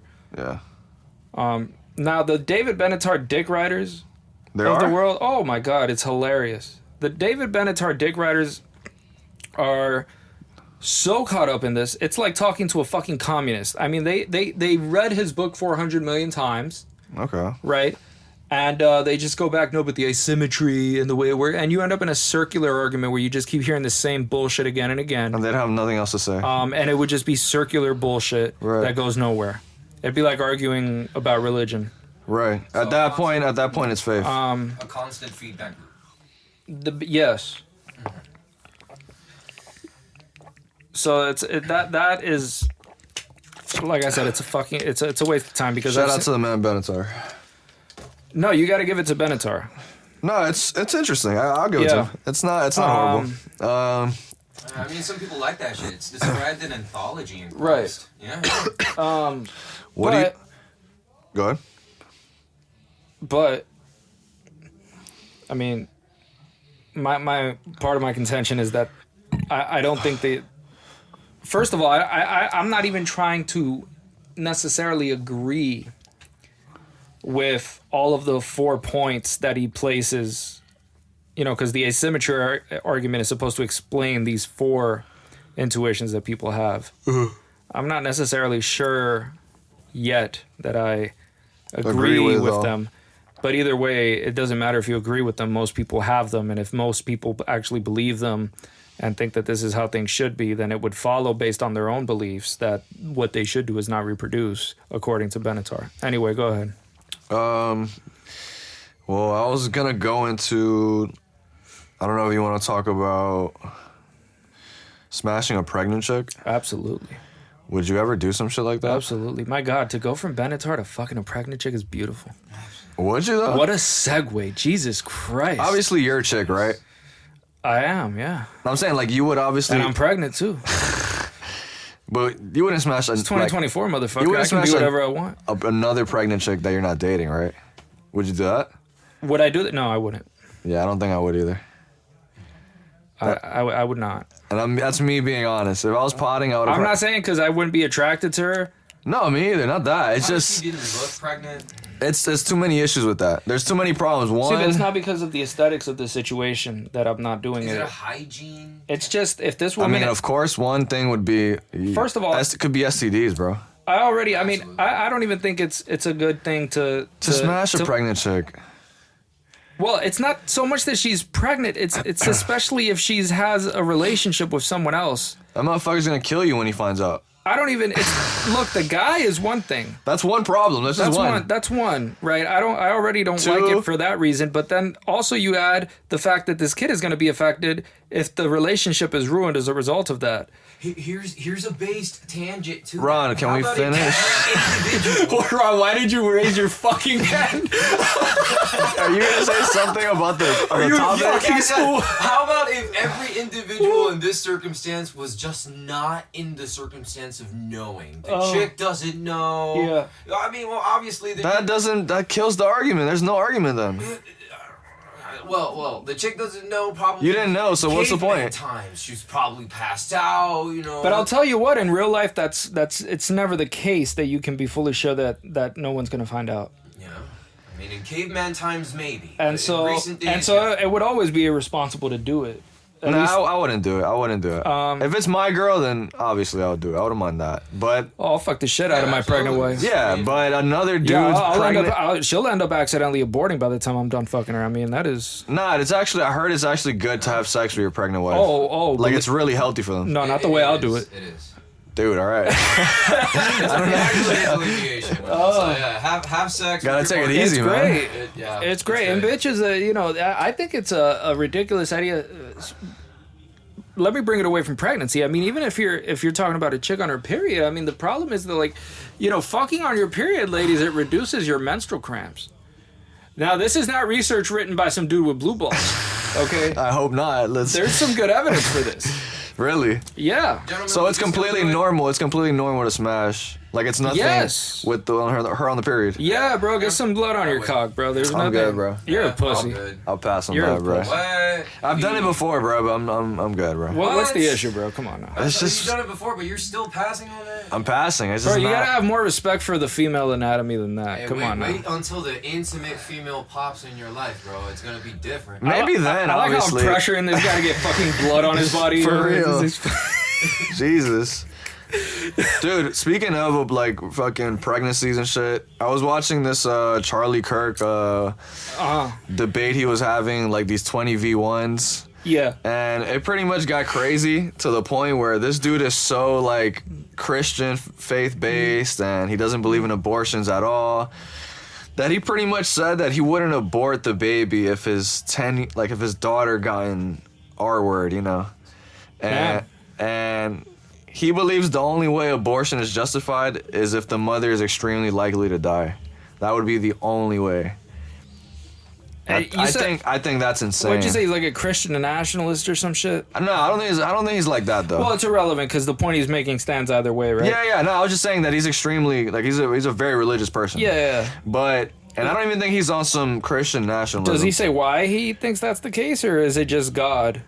That's the thing. That's why I brought up the Christian thing. I feel like it's because God and like murdering a baby and one, he says that you killing a baby is murder, so he thinks. Well, because God tells me jack shit, so I mean that's not really an argument.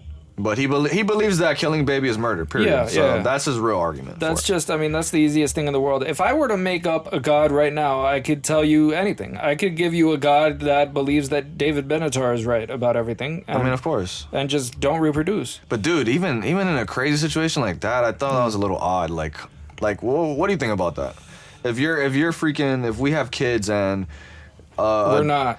Not us. Well, let's put it like this. What up, Ron? If we have kids and once again, not us, me and Ape specifically, listeners. Yeah. And one of our kids gets fucking raped, I'm definitely aborting that kid. Yeah. Like, there is no debate about that. Mm-hmm. Like, I just think I don't know if the child could live like that, bro. Like, I mean, I don't. Like, let's say you had a 14-year-old daughter and that happened, right? Yeah. I wouldn't want to go so far as to fucking force her to do it, but I would definitely try to talk to her about it as being the best option. But the example was a 10-year-old. Yeah, I know. He said that even at 10 years old, he wouldn't abort it. I think, first of all, what the fuck, bro? 10 years old? I swear to God, because the girl was on some like unhinged shit. Like she was on Is this girl like fucking like super snowflake, and she was screaming at him in the beginning? Is she like super early puberty? This chick. She was young. They're like college students, and she was like super. No, I'm saying like this 10-year-old that got raped that actually ends up getting pregnant. Like what the. No, because she was asking about like if you have a daughter, because he said that, I have a daughter, she's 10, and then she got on some unhinged shit and was like, oh my God, if you would let your 10-year-old daughter get raped and blah blah blah, like, and not abort it. Like she was going crazy on him, and he was like, damn. I was like, even listening at home, I was like, yo, that was OD. Right. Like, but he actually said he wouldn't abort it and he would keep it. Not keep it, but like he would. But I think it's very easy to just say it. I mean, 100%. That's my point, Abe. That's fucking insane, though. Like the fact that he said that, like, bruh. He can say it. I just don't like. Who believes that shit, I don't know this guy or There's anything. A whole bunch of controversial shit. But there are some people. I don't know. I'm not saying anything in particular. Is that he's team pro-life, bro? So he's gonna. Yeah. If he says something like that, it's gonna. But a lot of people make very bold proclamations about their convictions, how much they believe the shit they claim to believe, without even going through it. And then we'll see if your behavior matches what you say. What you said, yeah. Because that's the real test. In a more relaxed tone, when you weren't even going through some pain like that. Right. Dude, let's put you in that situation, and let's put the volume up on stress. And no, that's not an argument. But the only reason I bring it up is because he didn't bring up an argument. He just said God.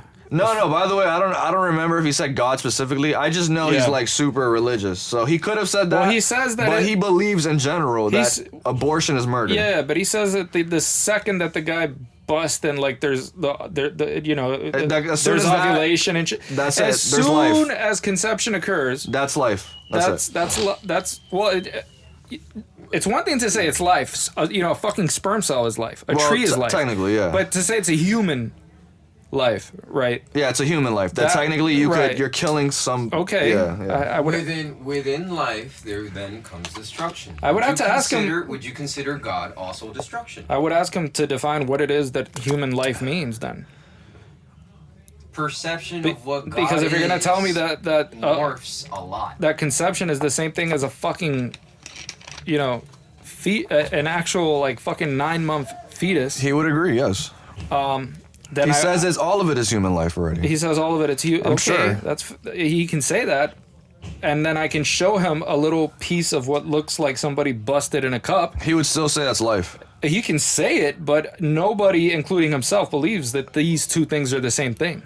What, like a fucking almost baby and that? A fucking baby. He would argue that and that are not the same thing. He would argue it's still killing. You're killing a thing that's potentially about to be that or whatever. Well, if it's about to be that, then it's not that. Oh wait, no, I don't want to fucking argue for Charlie Kirks because I'm not good at the abortion shit. But yeah, I forgot what he would say. I don't think anyone is. I don't think anyone is. He's probably one of the best. When I hear Ben Shapiro, it's always a reliance on religion too. Okay. I don't see anything. I don't agree with it. I don't agree with that shit, bro. Like in situations, so I find it difficult to argue for it because of that. My whole point was just him literally stating that was fucking absurd. I'm like, yo, bro. But to say a conception, I find that so fucking laughable. I mean, there's no reason at all to believe that. Plan B that shit, my boy. What? That's it. It's gone. Yeah, it's ridiculous. Like, what are we talking about? This is a guy who believes that there's a soul and that some fucking, Jewish carpenter died on a cross 2,000 something years ago. 100%. And that he was actually the son of God, but actually God himself, but actually God in the flesh, the word, the logos, and that there's going to be an apocalypse. Yeah. And so with a guy like that, he's already, you can tell he's clear-headed when he believes all that shit. You're saying Christians aren't clear-headed? So would you say that if you believe that shit, that's not clear-headed at all. There's no reason to believe that. So war never changes. All right, if you believe it metaphorically, if you believe that these things are actually symbols of something else, that these stories have other meanings, actually legitimately believes this. But if you legitimately believe that shit is the literal truth, those exact events happen. I mean, that is pure bullshit on an incredible scale. Get the fuck out of here with that shit, bro. Listen, bro. Speaking of the Christianities and the most famous. All right. You can't even take it literally. I mean, it's so clear that it's not written to be interpreted literally. Look at the first fucking chapter of the first book of the Bible, and you start seeing in the first day. Right, God there's did. On the second day, there's fuck ups, on the third right. day, right? Do you think the guy that made that shit was so stupid that he actually didn't know that before God created the sun and the earth, there were no fucking days because a day is a 24-hour period? No, he knew that. Right. Okay? That's not what he was talking about. Right. He put it like that to... Right. There's so It's also possibly a mistranslation, by the way. Another thing. Because a lot of people think they're reading the Bible. They're not reading the fucking Bible. The Bible is not what people think it is. It's a fucking collection of books that was put together, right? And a lot of the books were left out. Okay? Ton of information was left out. Some of the books we don't even know, how legitimate they are. Okay, we have different editions of them, different scrolls, especially once they found the Dead Sea Scrolls, right? A few decades ago.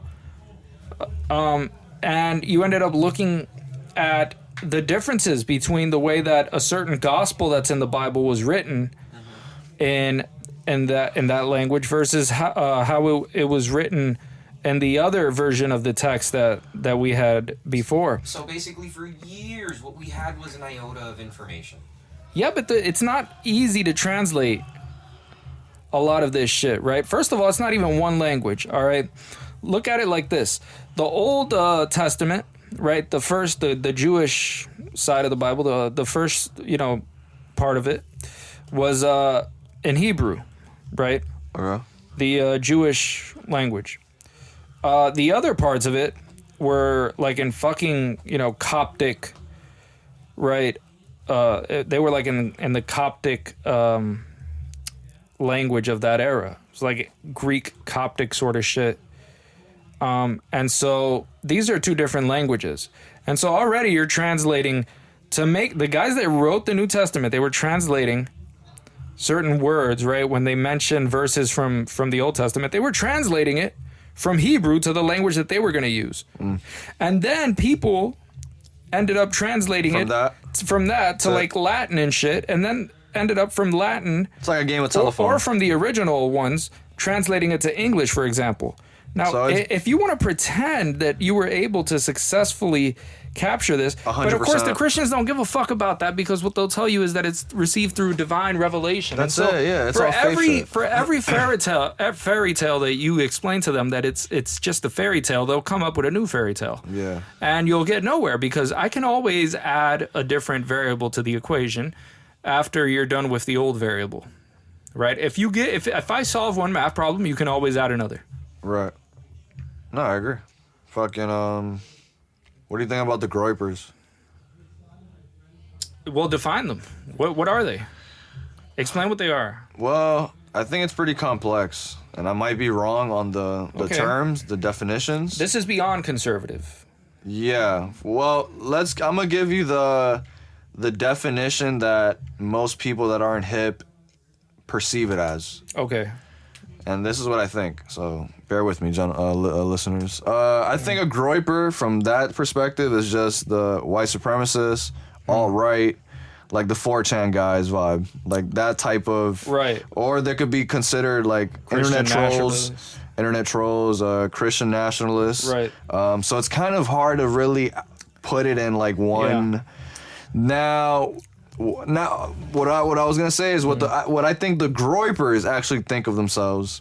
Now I could be wrong again. I think they're Christian nationalists. Like they're just like, yo, Christ is king. We need to have this nation under Christian leaders. It needs to be a theocracy. XYZ. Right. That's how I think they are perceived themselves as, versus what like other people say. Right. I think it's better to die fighting that than to live under it. You think it's better to die fighting that? I think it's better. That we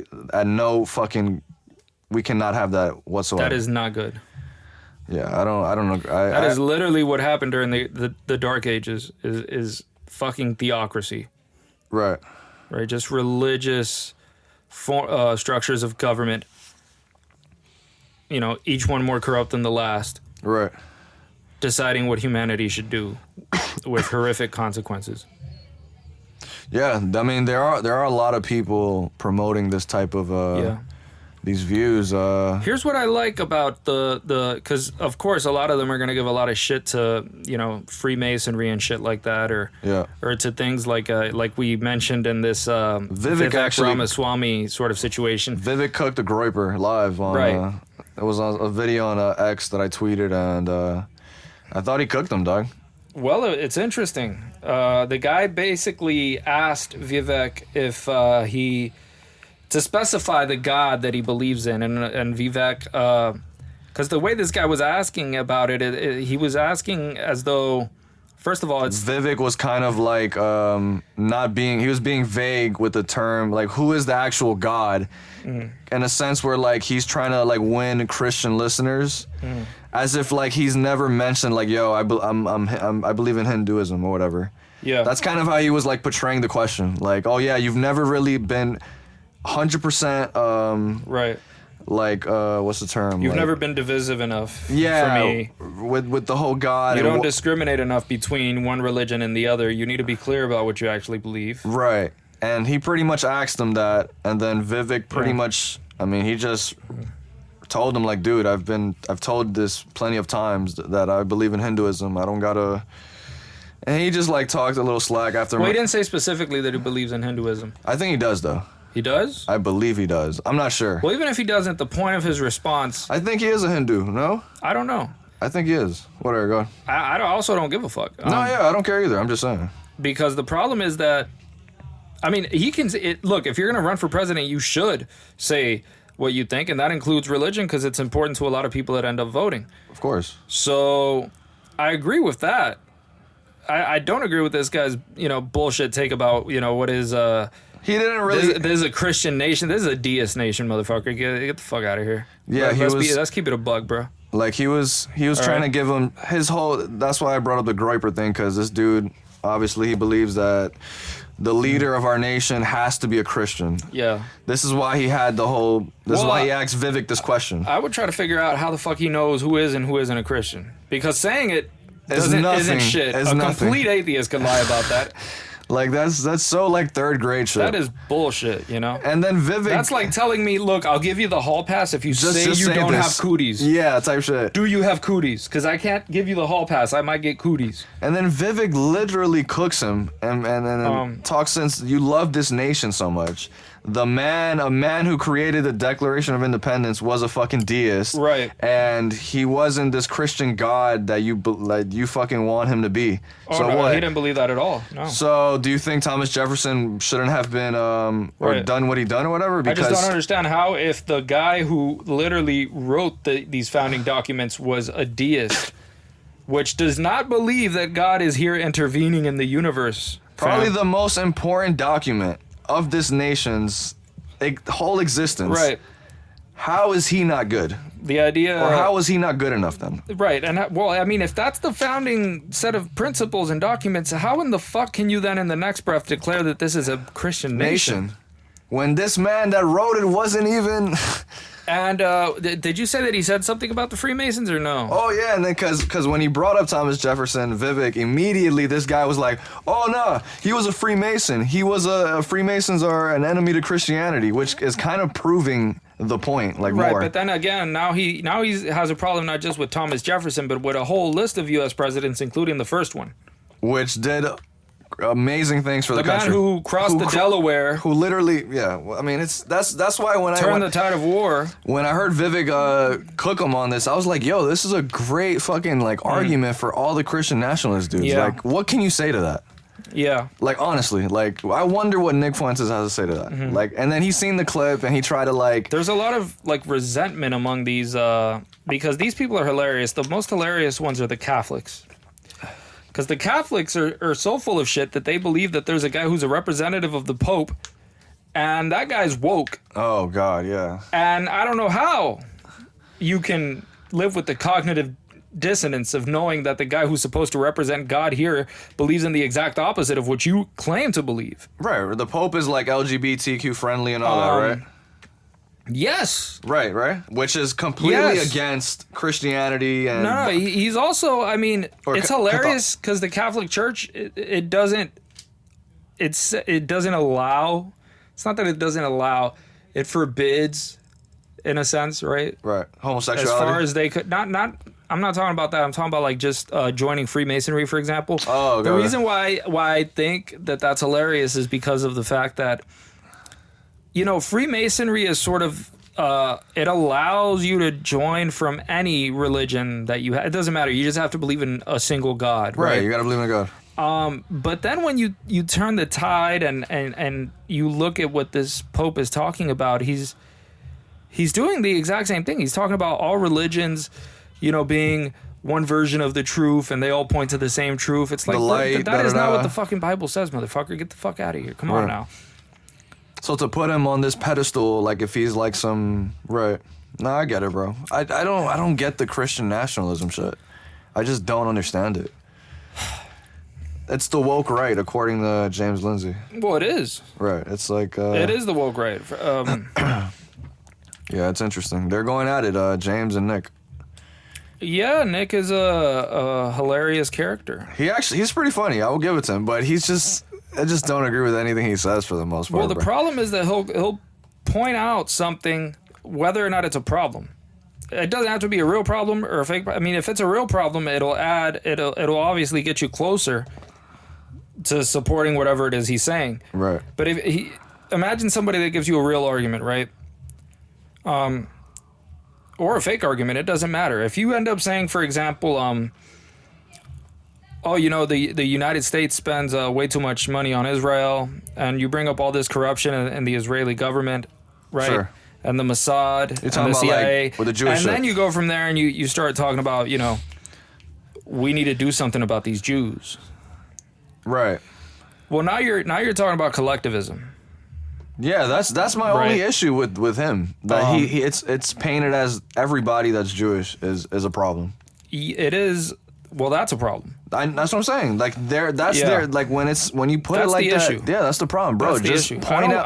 I'm not doing collective judgment. Me either, bro. I'm not doing it. Point out the individuals that you claim are doing these bad things, and let's. We'll get that sorted out. But I'm not gonna fucking push everybody who has an ethnicity into a fucking camp or whatever the fuck it is. Right. Yeah, whatever it is, whether it's a fucking driving ticket, I don't give a shit. I'm not doing it. That's always been my take on him as well, bro. Like or people that think like that. It's like, bro, I'm never gonna put any race or any type of people. That is the tribe. That's dumb shit, bro. That's tribe. What are we? We're living in 2024, bro. And we're here worried about shit like that? Right. Like, that's just... Well, the whole point is to make people freak out about... He just got a kick deal, bro. Yeah, I know. So I think he's kind of rising on the... Sure, he is.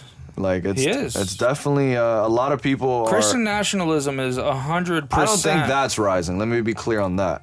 Christian nationalism? Yeah, I don't think that's rising. Oh, it is. No, I'm not saying, but my argument is that I think what's really rising is the anti-Semitic shit. Yeah, but the anti-Semitic shit is rising.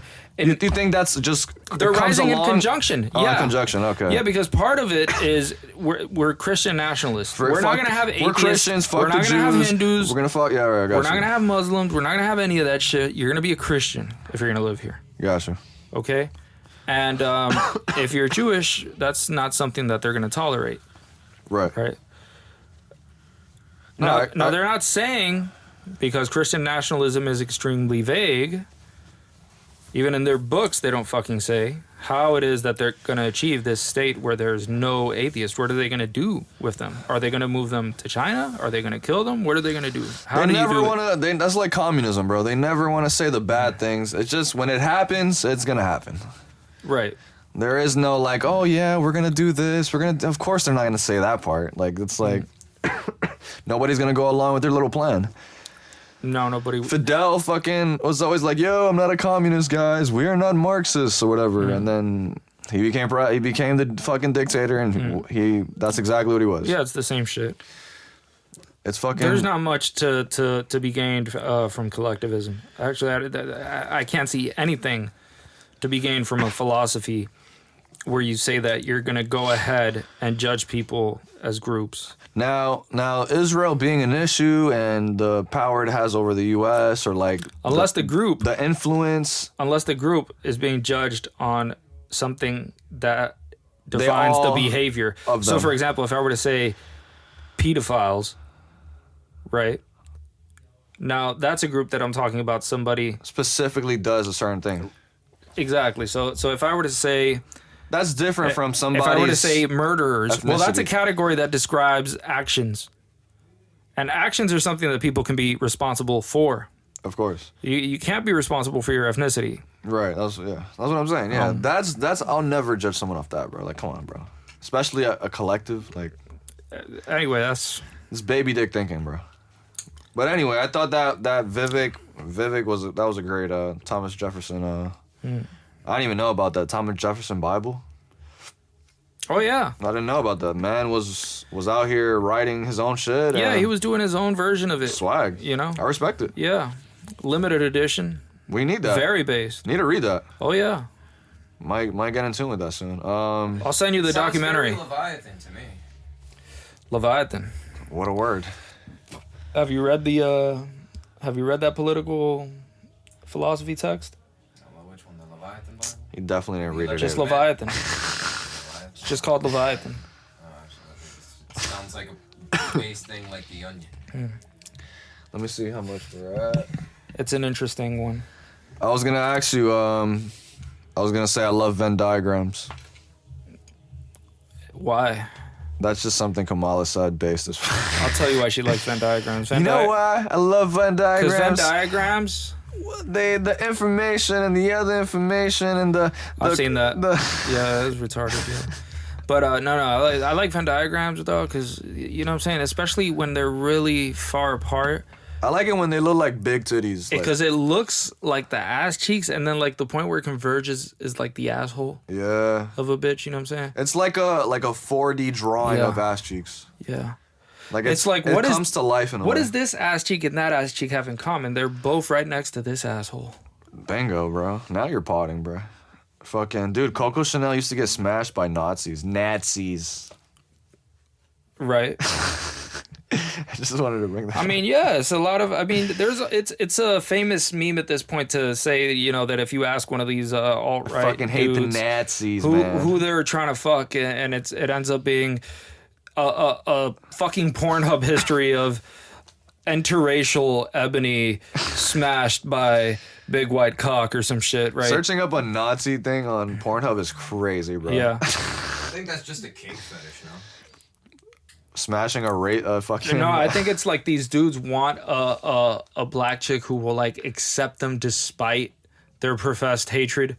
Oh, there's a couple of those out there. Some BDSM roleplay type shit. It's no, it's not. No, they want it to be real. Yeah, like just real shit. Right. Not no like let's fucking Yeah. get in. Oh, okay, no, sure, dumb. Bitch, I hate you. Like, No, but I couldn't even imagine the type of shit that this Nick guy is into. I mean, Jesus. I mean, he's an incel. yeah, but I mean that's what he you know, right? But what you don't know is what that motherfucker's looking up, and I can guarantee it is frightening.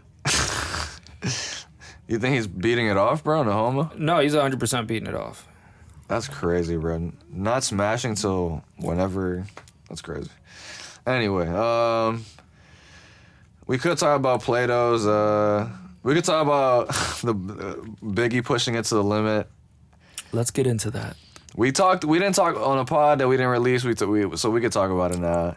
Dude, I did not know that Biggie, the main chick, and Big Papa, I believe, was a trans chick. Right. And there's this scene that almost everybody forgot, nobody noticed, where this trans chick that was there, they're all in the bathroom and they all take their piss, and the female, so-called female, pulls up to the urinal and just, you know, drops a piss there. Normal shit. Just like the fellas. And goes on with their day. And, and then you can see, like, both of the guys, like, looking over there, which is to say they were looking at this person's cock. Pretty much. And of course, now that you know that, I mean, now that you know about Diddy. Now that we know how tight Diddy was with Big Papa. Damn, dude. Listen, listen, I don't know what happened, dog. I'm just saying it is crazy that I just think limit pushing, there was some limit pushing and Big Papa. We can officially say that. Yeah. Who knows if he really went all the way in, but hey man, you signed to Diddy. Bad boy. You're now Big Papa. Carlos Mencia also. Big Papa. Right. Where he likes to call people daddy. Yeah, he does. This is Big Daddy. Big Papa. Damn. Big difference. Right, think about that. True. Just think about that for a second, bro. Carlos Mencia just admitted he pushed it to the limit on Vlad. Of course he did. And he said that it was by accident. No, it wasn't. You don't think so? I don't believe that shit. I mean, it could have been an accident. I don't believe that. God forbid you run into a fucking dude that looks exactly like a woman. I want receipts. You want receipts? I want to know what the fuck is there. All right. Birth certificate. I'm not gonna go to a fucking public park at 3 a.m. Mutual exchange. where we're both wearing clothes so that I can get head from whatever the fuck you are. We're not doing that. A proper deal. We're not fucking doing that. Swag. I heard that, bro. You gotta verify. Gotta verify. No, I respect it. Anyway, yeah, that was that. Dude, we could get into Plato's political philosophy for a little bit. Let's do some of that, you know. Plato's one of the most well, of course he is. He's basically the father of... He kind of had a technocrat way of doing it in a sense, right? Absolutely. Pretty much... Talking about Plato's political philosophy here. Yeah. Pretty much, he thought that a bunch of philosophers would pretty much run the shit. Yeah. It would be those would be the guys. This is more the exoteric shit, right? The shit that everyone is fundamentally aware of. Yeah, the simple shit, not the. But remember, he was putting what he didn't do in the Republic is lay out a theory of how government is going to go extremely wrong and all of the ways to, prevent horrible governments from taking place in the first place. No. Wait, I actually did, though, I think. No. He didn't go into the specific issues of things that... Oh, no. I don't know. He didn't. What he does is say, how can we create... Remember, it's a theory about the best state that we can have, not a theory about preventing the worst state. Right. Right? So that's not the emphasis. The emphasis is on creating Plato's Republic. Right. Which is basically, it's not going to be... Of course it's not going to be a democracy because... Look, the model that he used, the exoteric, the sort of mystery Babylon, if we're speaking conspiracy mode now, is going to be something like this. If you take an individual and you see that what applies to that individual is what should apply to the people at whole, because what applies to the individual should be made consistent with what applies to society at whole. As above, so below, so to speak. And so it should the collective way that we manage a government should be a complete extension of what is true and what is right for the individual. And so that's how it should be run with that mindset, with that. I'm just saying this based on like the influence from mystery schools. And I was just gonna bring up little things like the people who run society are not allowed to have bank accounts. Well, that's a more modern interpretation. I know, but that's what I'm trying to say. I mean, people did have, I'm sure, yes, people did have bank accounts. Or own private property, can't get married. That you can't get married? Yeah, because like having a wife would make you like corrupted. Like obviously you would put your wife and kids first before you put the... You mean if you're a philosopher king? Yeah. If you're the philosopher king, that would make sense. That's what I mean. Just regarding the top philosophers dude running the state or whatever, that they wouldn't be able to get married because automatically they'll be corrupted with right. Anyway, what else? No bank accounts to avoid corruption. So that whoever wants to do this actual job actually wants to do it, or like you wouldn't get paid much. I forgot what it said. Let me see. Well, he had like 3 different classes of people. Yeah, he proposes it like this so that anyone who is a power seeker or greedy wouldn't even want this position or whatever. So, yeah, I just thought that was interesting. I was like, damn. I know it's way more deeper than that, but those are just notes I wrote about it or whatever. It is interesting. One of the ways that he points out... That would be dope, though, but obviously that would never work in today's time, because, like... You have to give it to him in terms of how genius some of the shit he mentions is. When he mentions the situation with the cave... Sure. Right?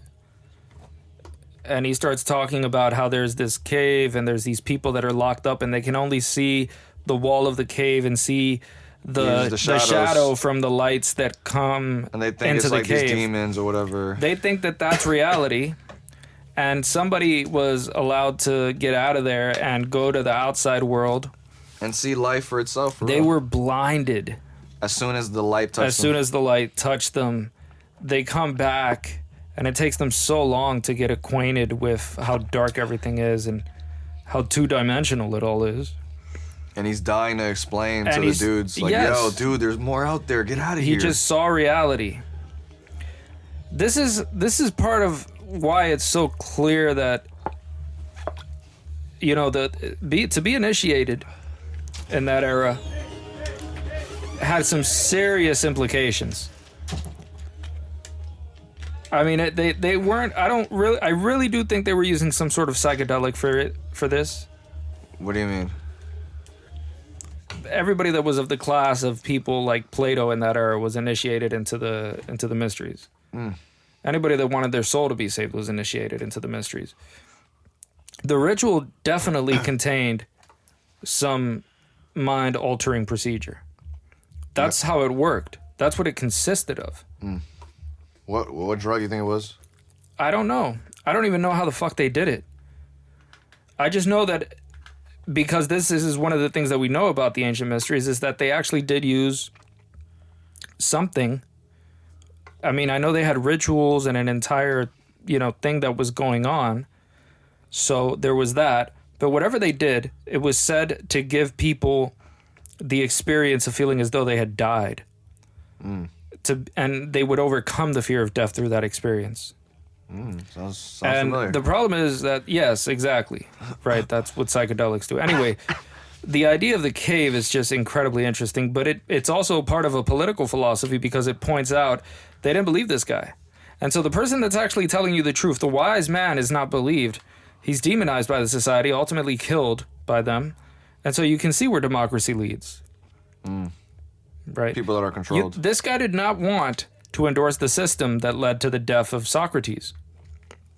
Because it was democracy that killed Socrates. Sure. You're talking about Plato didn't want to endorse democracy? Because it was going to kill Socrates. Well, this is a huge issue. I mean, if it was able to kill the most intelligent and wise person that was ever going to come among us, and these are the sorts of decisions that this system leads to, is to the eradication of the best minds and the eradication of the enlightenment of humanity, why would you want this to be the system? Clearly, this can't be it. But you mean just system like how things were going? Like just how like... He's talking about democracy. Just like however things were running back then. The only they didn't have the shit we have. They didn't have representative democracy. They just had democracy, where if you were a citizen, you not only had rights, you were required to exercise them. You had to be a participant. Right? It was frowned upon to be a lazy fuck who didn't show up and vote. Right. But this is the system that led to the death of Socrates. People voted on his trial once, so they voted on whether or not he was guilty. On the second vote, they voted on whether or not. But this was Plato's doing? Like this was his this wasn't his doing, right? He wasn't What? fucking... No. Plato was just a student of Socrates. He's just talking. You were just saying a statement like, Plato just didn't agree with it. Yeah, Plato didn't agree with it. Gotcha. And he's pointing this out. And another thing that's difficult about Plato is figuring out when he's just, because sometimes he tries to say, well, this is what Socrates thought, but this is what I think. I disagreed with him on this or whatever. He sort of says when it's him, when it's not him. It's difficult to tell when he's using Socrates as a mouthpiece for what he actually believes versus when he's telling the truth about what Socrates said, because Socrates didn't write shit. Didn't write nothing, right. So that's one thing. That's interesting. Yeah, I don't have much. I wish I had more. I don't have much. That's all I knew. On Plato's Republic, I mean, it's interesting. The old ancients, one of the interesting plays that was written back then, there's not... Luckily, we have Aristotle and Plato. Aristotle wrote a lot. I mean, that man just wrote like a motherfucker. But wasn't he the one that was more... he was much more of a naturalist. Oh, he was more of a naturalist. Okay. And you can think about it... Plato's the one that was like metaphysical and whatnot? Very. Right. Yeah, and it's funny because Aristotle was a student of Socrates. I mean, not of Socrates, of Plato. Right? The greatest don't ever agree, right?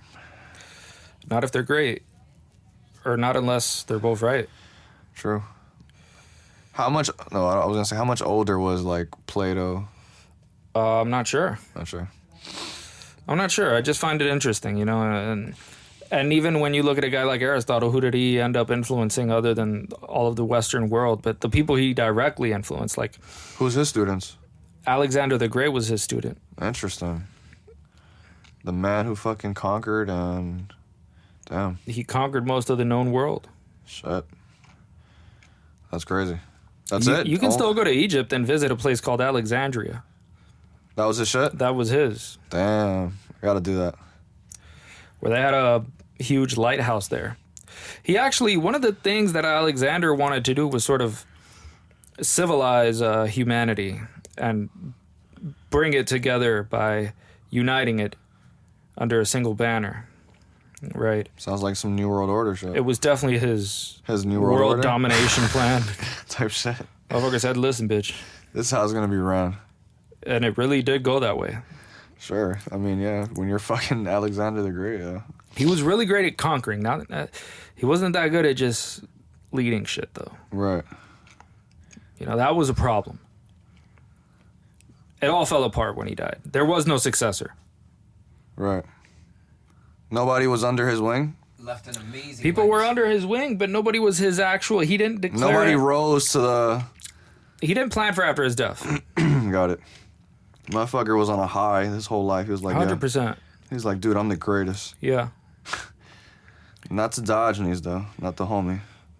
Diogenes didn't give a fuck. Respect, dude. He didn't give a fuck. That man's the one, dude. All right. So tell that to Alexander the Great, dude. Fucking God. He is the God, bro. Like, I mean, when you pull up, when Alexander the Great pulls up, he's like, hey, man, I hear you're cool, you know? I like the shit you do. You're very based. You're not bad. You know, if you need anything, let me know.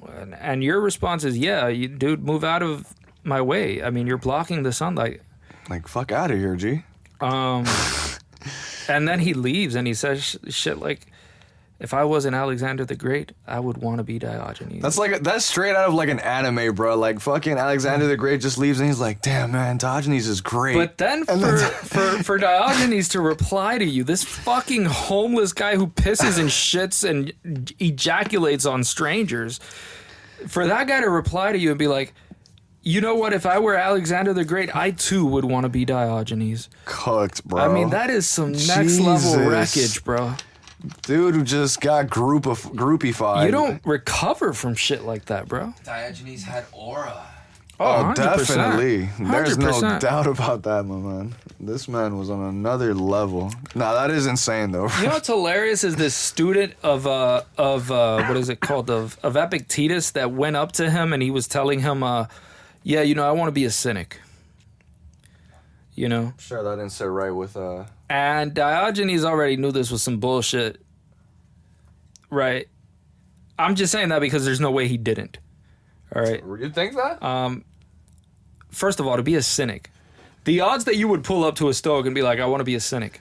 Wait, but you said it was one of Diogenes' students or one of Epictetus' students? One of Epictetus' students. And he pulled up to Diogenes? No, he pulled up to Epictetus during one of his lectures and he told him, yeah, I'm thinking of being a cynic, you know. It was just like, randomly? Like, bro, this is the most casual shit. Okay. Like, this is the most mundane decision to ever do, right? And of course, Diogenes is sort of telling him, well, all right, well, let's examine this in some serious fucking detail, my friend, because it seems to me like we have a lot to examine here. Why is Diogenes just the GOAT, bro? Because he didn't give a fuck, bro. That's really what it is. He was based. That's the entire situation, is that. His whole lifestyle was based, and, like, we're trying to explain that to people here. Like, bro. Did you say that Diogenes was a satirical man? 100%. Dude, did you not just hear what he said to Alexander the Great? Oh, yeah. Of course he was. This man had a good sense of humor, for sure. Let me just find it here if I can. This guy, Ape, is bringing out the receipts. Yeah, I'm just looking through the discourses of Epictetus right now. I'm trying to find that one where he's actually talking to this student that wants to be a cynic.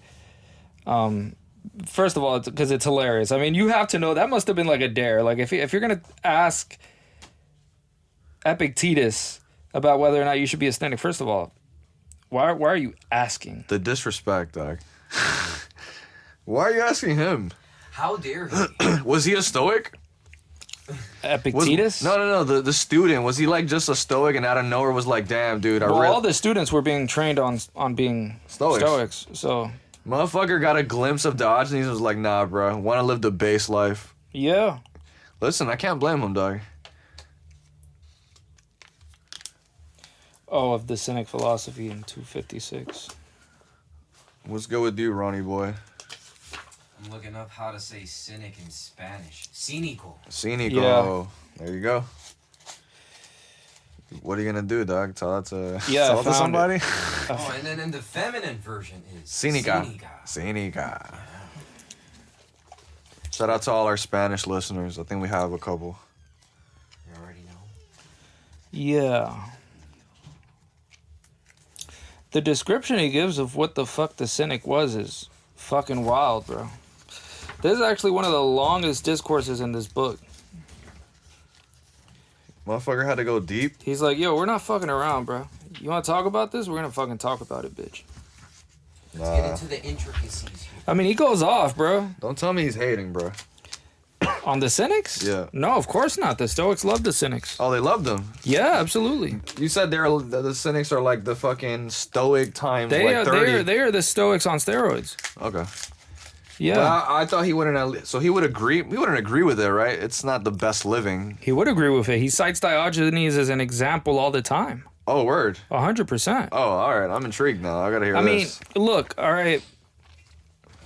He starts talking to this kid, and look, one of the things he says is, well, what is Caesar to a cynic? Right? What's a king to a god? But What's a god to a nobody but Zeus is going to have anything that you care about.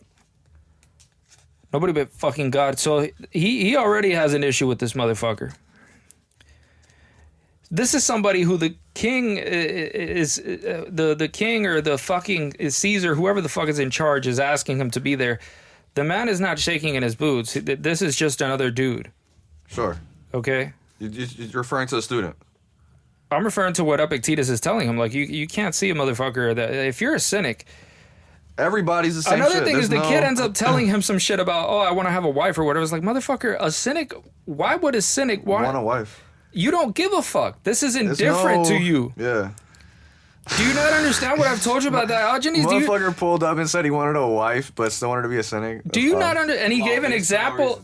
He gave an example of like one cynic who actually ended up having a wife, but the wife was actually like him. They were both cynics. And so it's a weird thing. And so when That's you're odd talking, as shit, bro. think about what it means to be a fucking cynic, bro. The only thing that the cynic believes that he needs is already given to him in nature. There's nothing he needs. Death is not bad. Okay? There's nothing that can provoke any anxiety in me. Right. So a cynic is a minimalist. Really, in a sense, and really, in many ways, a maximalist because his home is the universe itself. Oh yeah, that's actually a better way to put it. Put it like that, yeah. Yeah, it's actually a maximalist. Everything he has is already wherever enough. he is, he's at home. Right? There's no reason to be more concerned when you're crucified versus when you're, taking a nap in a mansion. It's all fine. Because none of that is what decides whether or not you feel good. What decides whether or not you feel good is whether or not you think right in accordance with nature. Or at least that's what the fucking cynic thought. Anyway, the fucking student pulls up talking about a wife. He's like, motherfucker, are you insane? That is crazy. A cynic with a fucking... Why are you valuing this shit? This is already a problem. Man said I did it for and the wolves. kid ends up pulling up, literally describing that he's prepared with his cynic swag, right? Let me tell you what I mean by his cynic swag.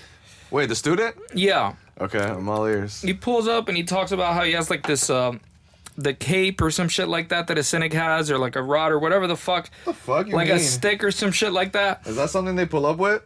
Yeah, because he would just have like a cape or some shit like that so that he could, sleep on it or something. Oh, it was like a dirty. Got his home on him. Right, like that was it. Like, I got this. He's like, I have the drip. I'm ready. I'm like, dude. Like, where are you sleeping at, dude? You're seeing it. Like, Epictetus is telling him, like, look, bro, if that's what you think, go as deep as you can in that river and never come out of it. Damn. He literally would say that to people sometimes. Jesus, dude. Yeah. Take it easy there, bro. Yeah. This guy was a little harsh. He would try them like that, yeah. God damn. Yeah, I could already see Epictetus as a fucking college professor. That would be crazy. Guys, I'm not gonna lie. I gotta take a leak. I'll be right back. Too much water. Too much? Yeah. And we're back. Had to take the leakers. Hey, man. It's been a while we potted. Anything other thoughts we got, or? Listen, man. Let me figure out what I actually had here because I don't even think that I mentioned anything. Oh, no, actually, we did go through everything. All I had was Obama versus the Brothas. We talked about that in the beginning. Which is a fascinating little thing. It looks. What did Obama do? He was just having this conversation with dudes about how he was talking to black guys and he was talking to them. He's like, let me speak to the brothers directly. Oh my God, he Kamala Harris them? Yeah, he was actually going. He was talking about how they're not supporting her enough, and the brothers got to vote for her because like she understands what it's like to be black or whatever, and it was just race baiting. That sounds like a black guy trying to be a white guy and then flip flops. No, I mean he is a black guy technically. Well, he's biracial, but still, I don't know. It's just I don't know. It's funny. The cadence of the delivery, it just reminds me of like a comedy skit, a parody. Yeah. But we talked about that. It's pretty.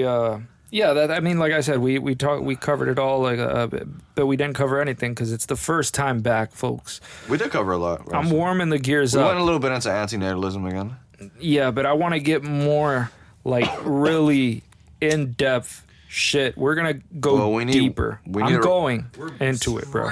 We need to research a lot, though, bro. I got more time now, though. All right, let's do it. So that things are gonna change in these next few weeks. And the level is based. All right, the level is always based. We do got to be consistent. We do got to be consistent. We will be consistent, listeners. Starting from now, we will be back on road with our shit. Consistency Correct. is key here. Let me tell you something, bro. What you got? At the end of the day, there's two types of people in this world. There's people that fuck. There's people that get fucked. And I came here to fuck. Same. And that's how we're ending that, folks. Peace. Listen, everybody. Have a good one. Deuces. Deuces.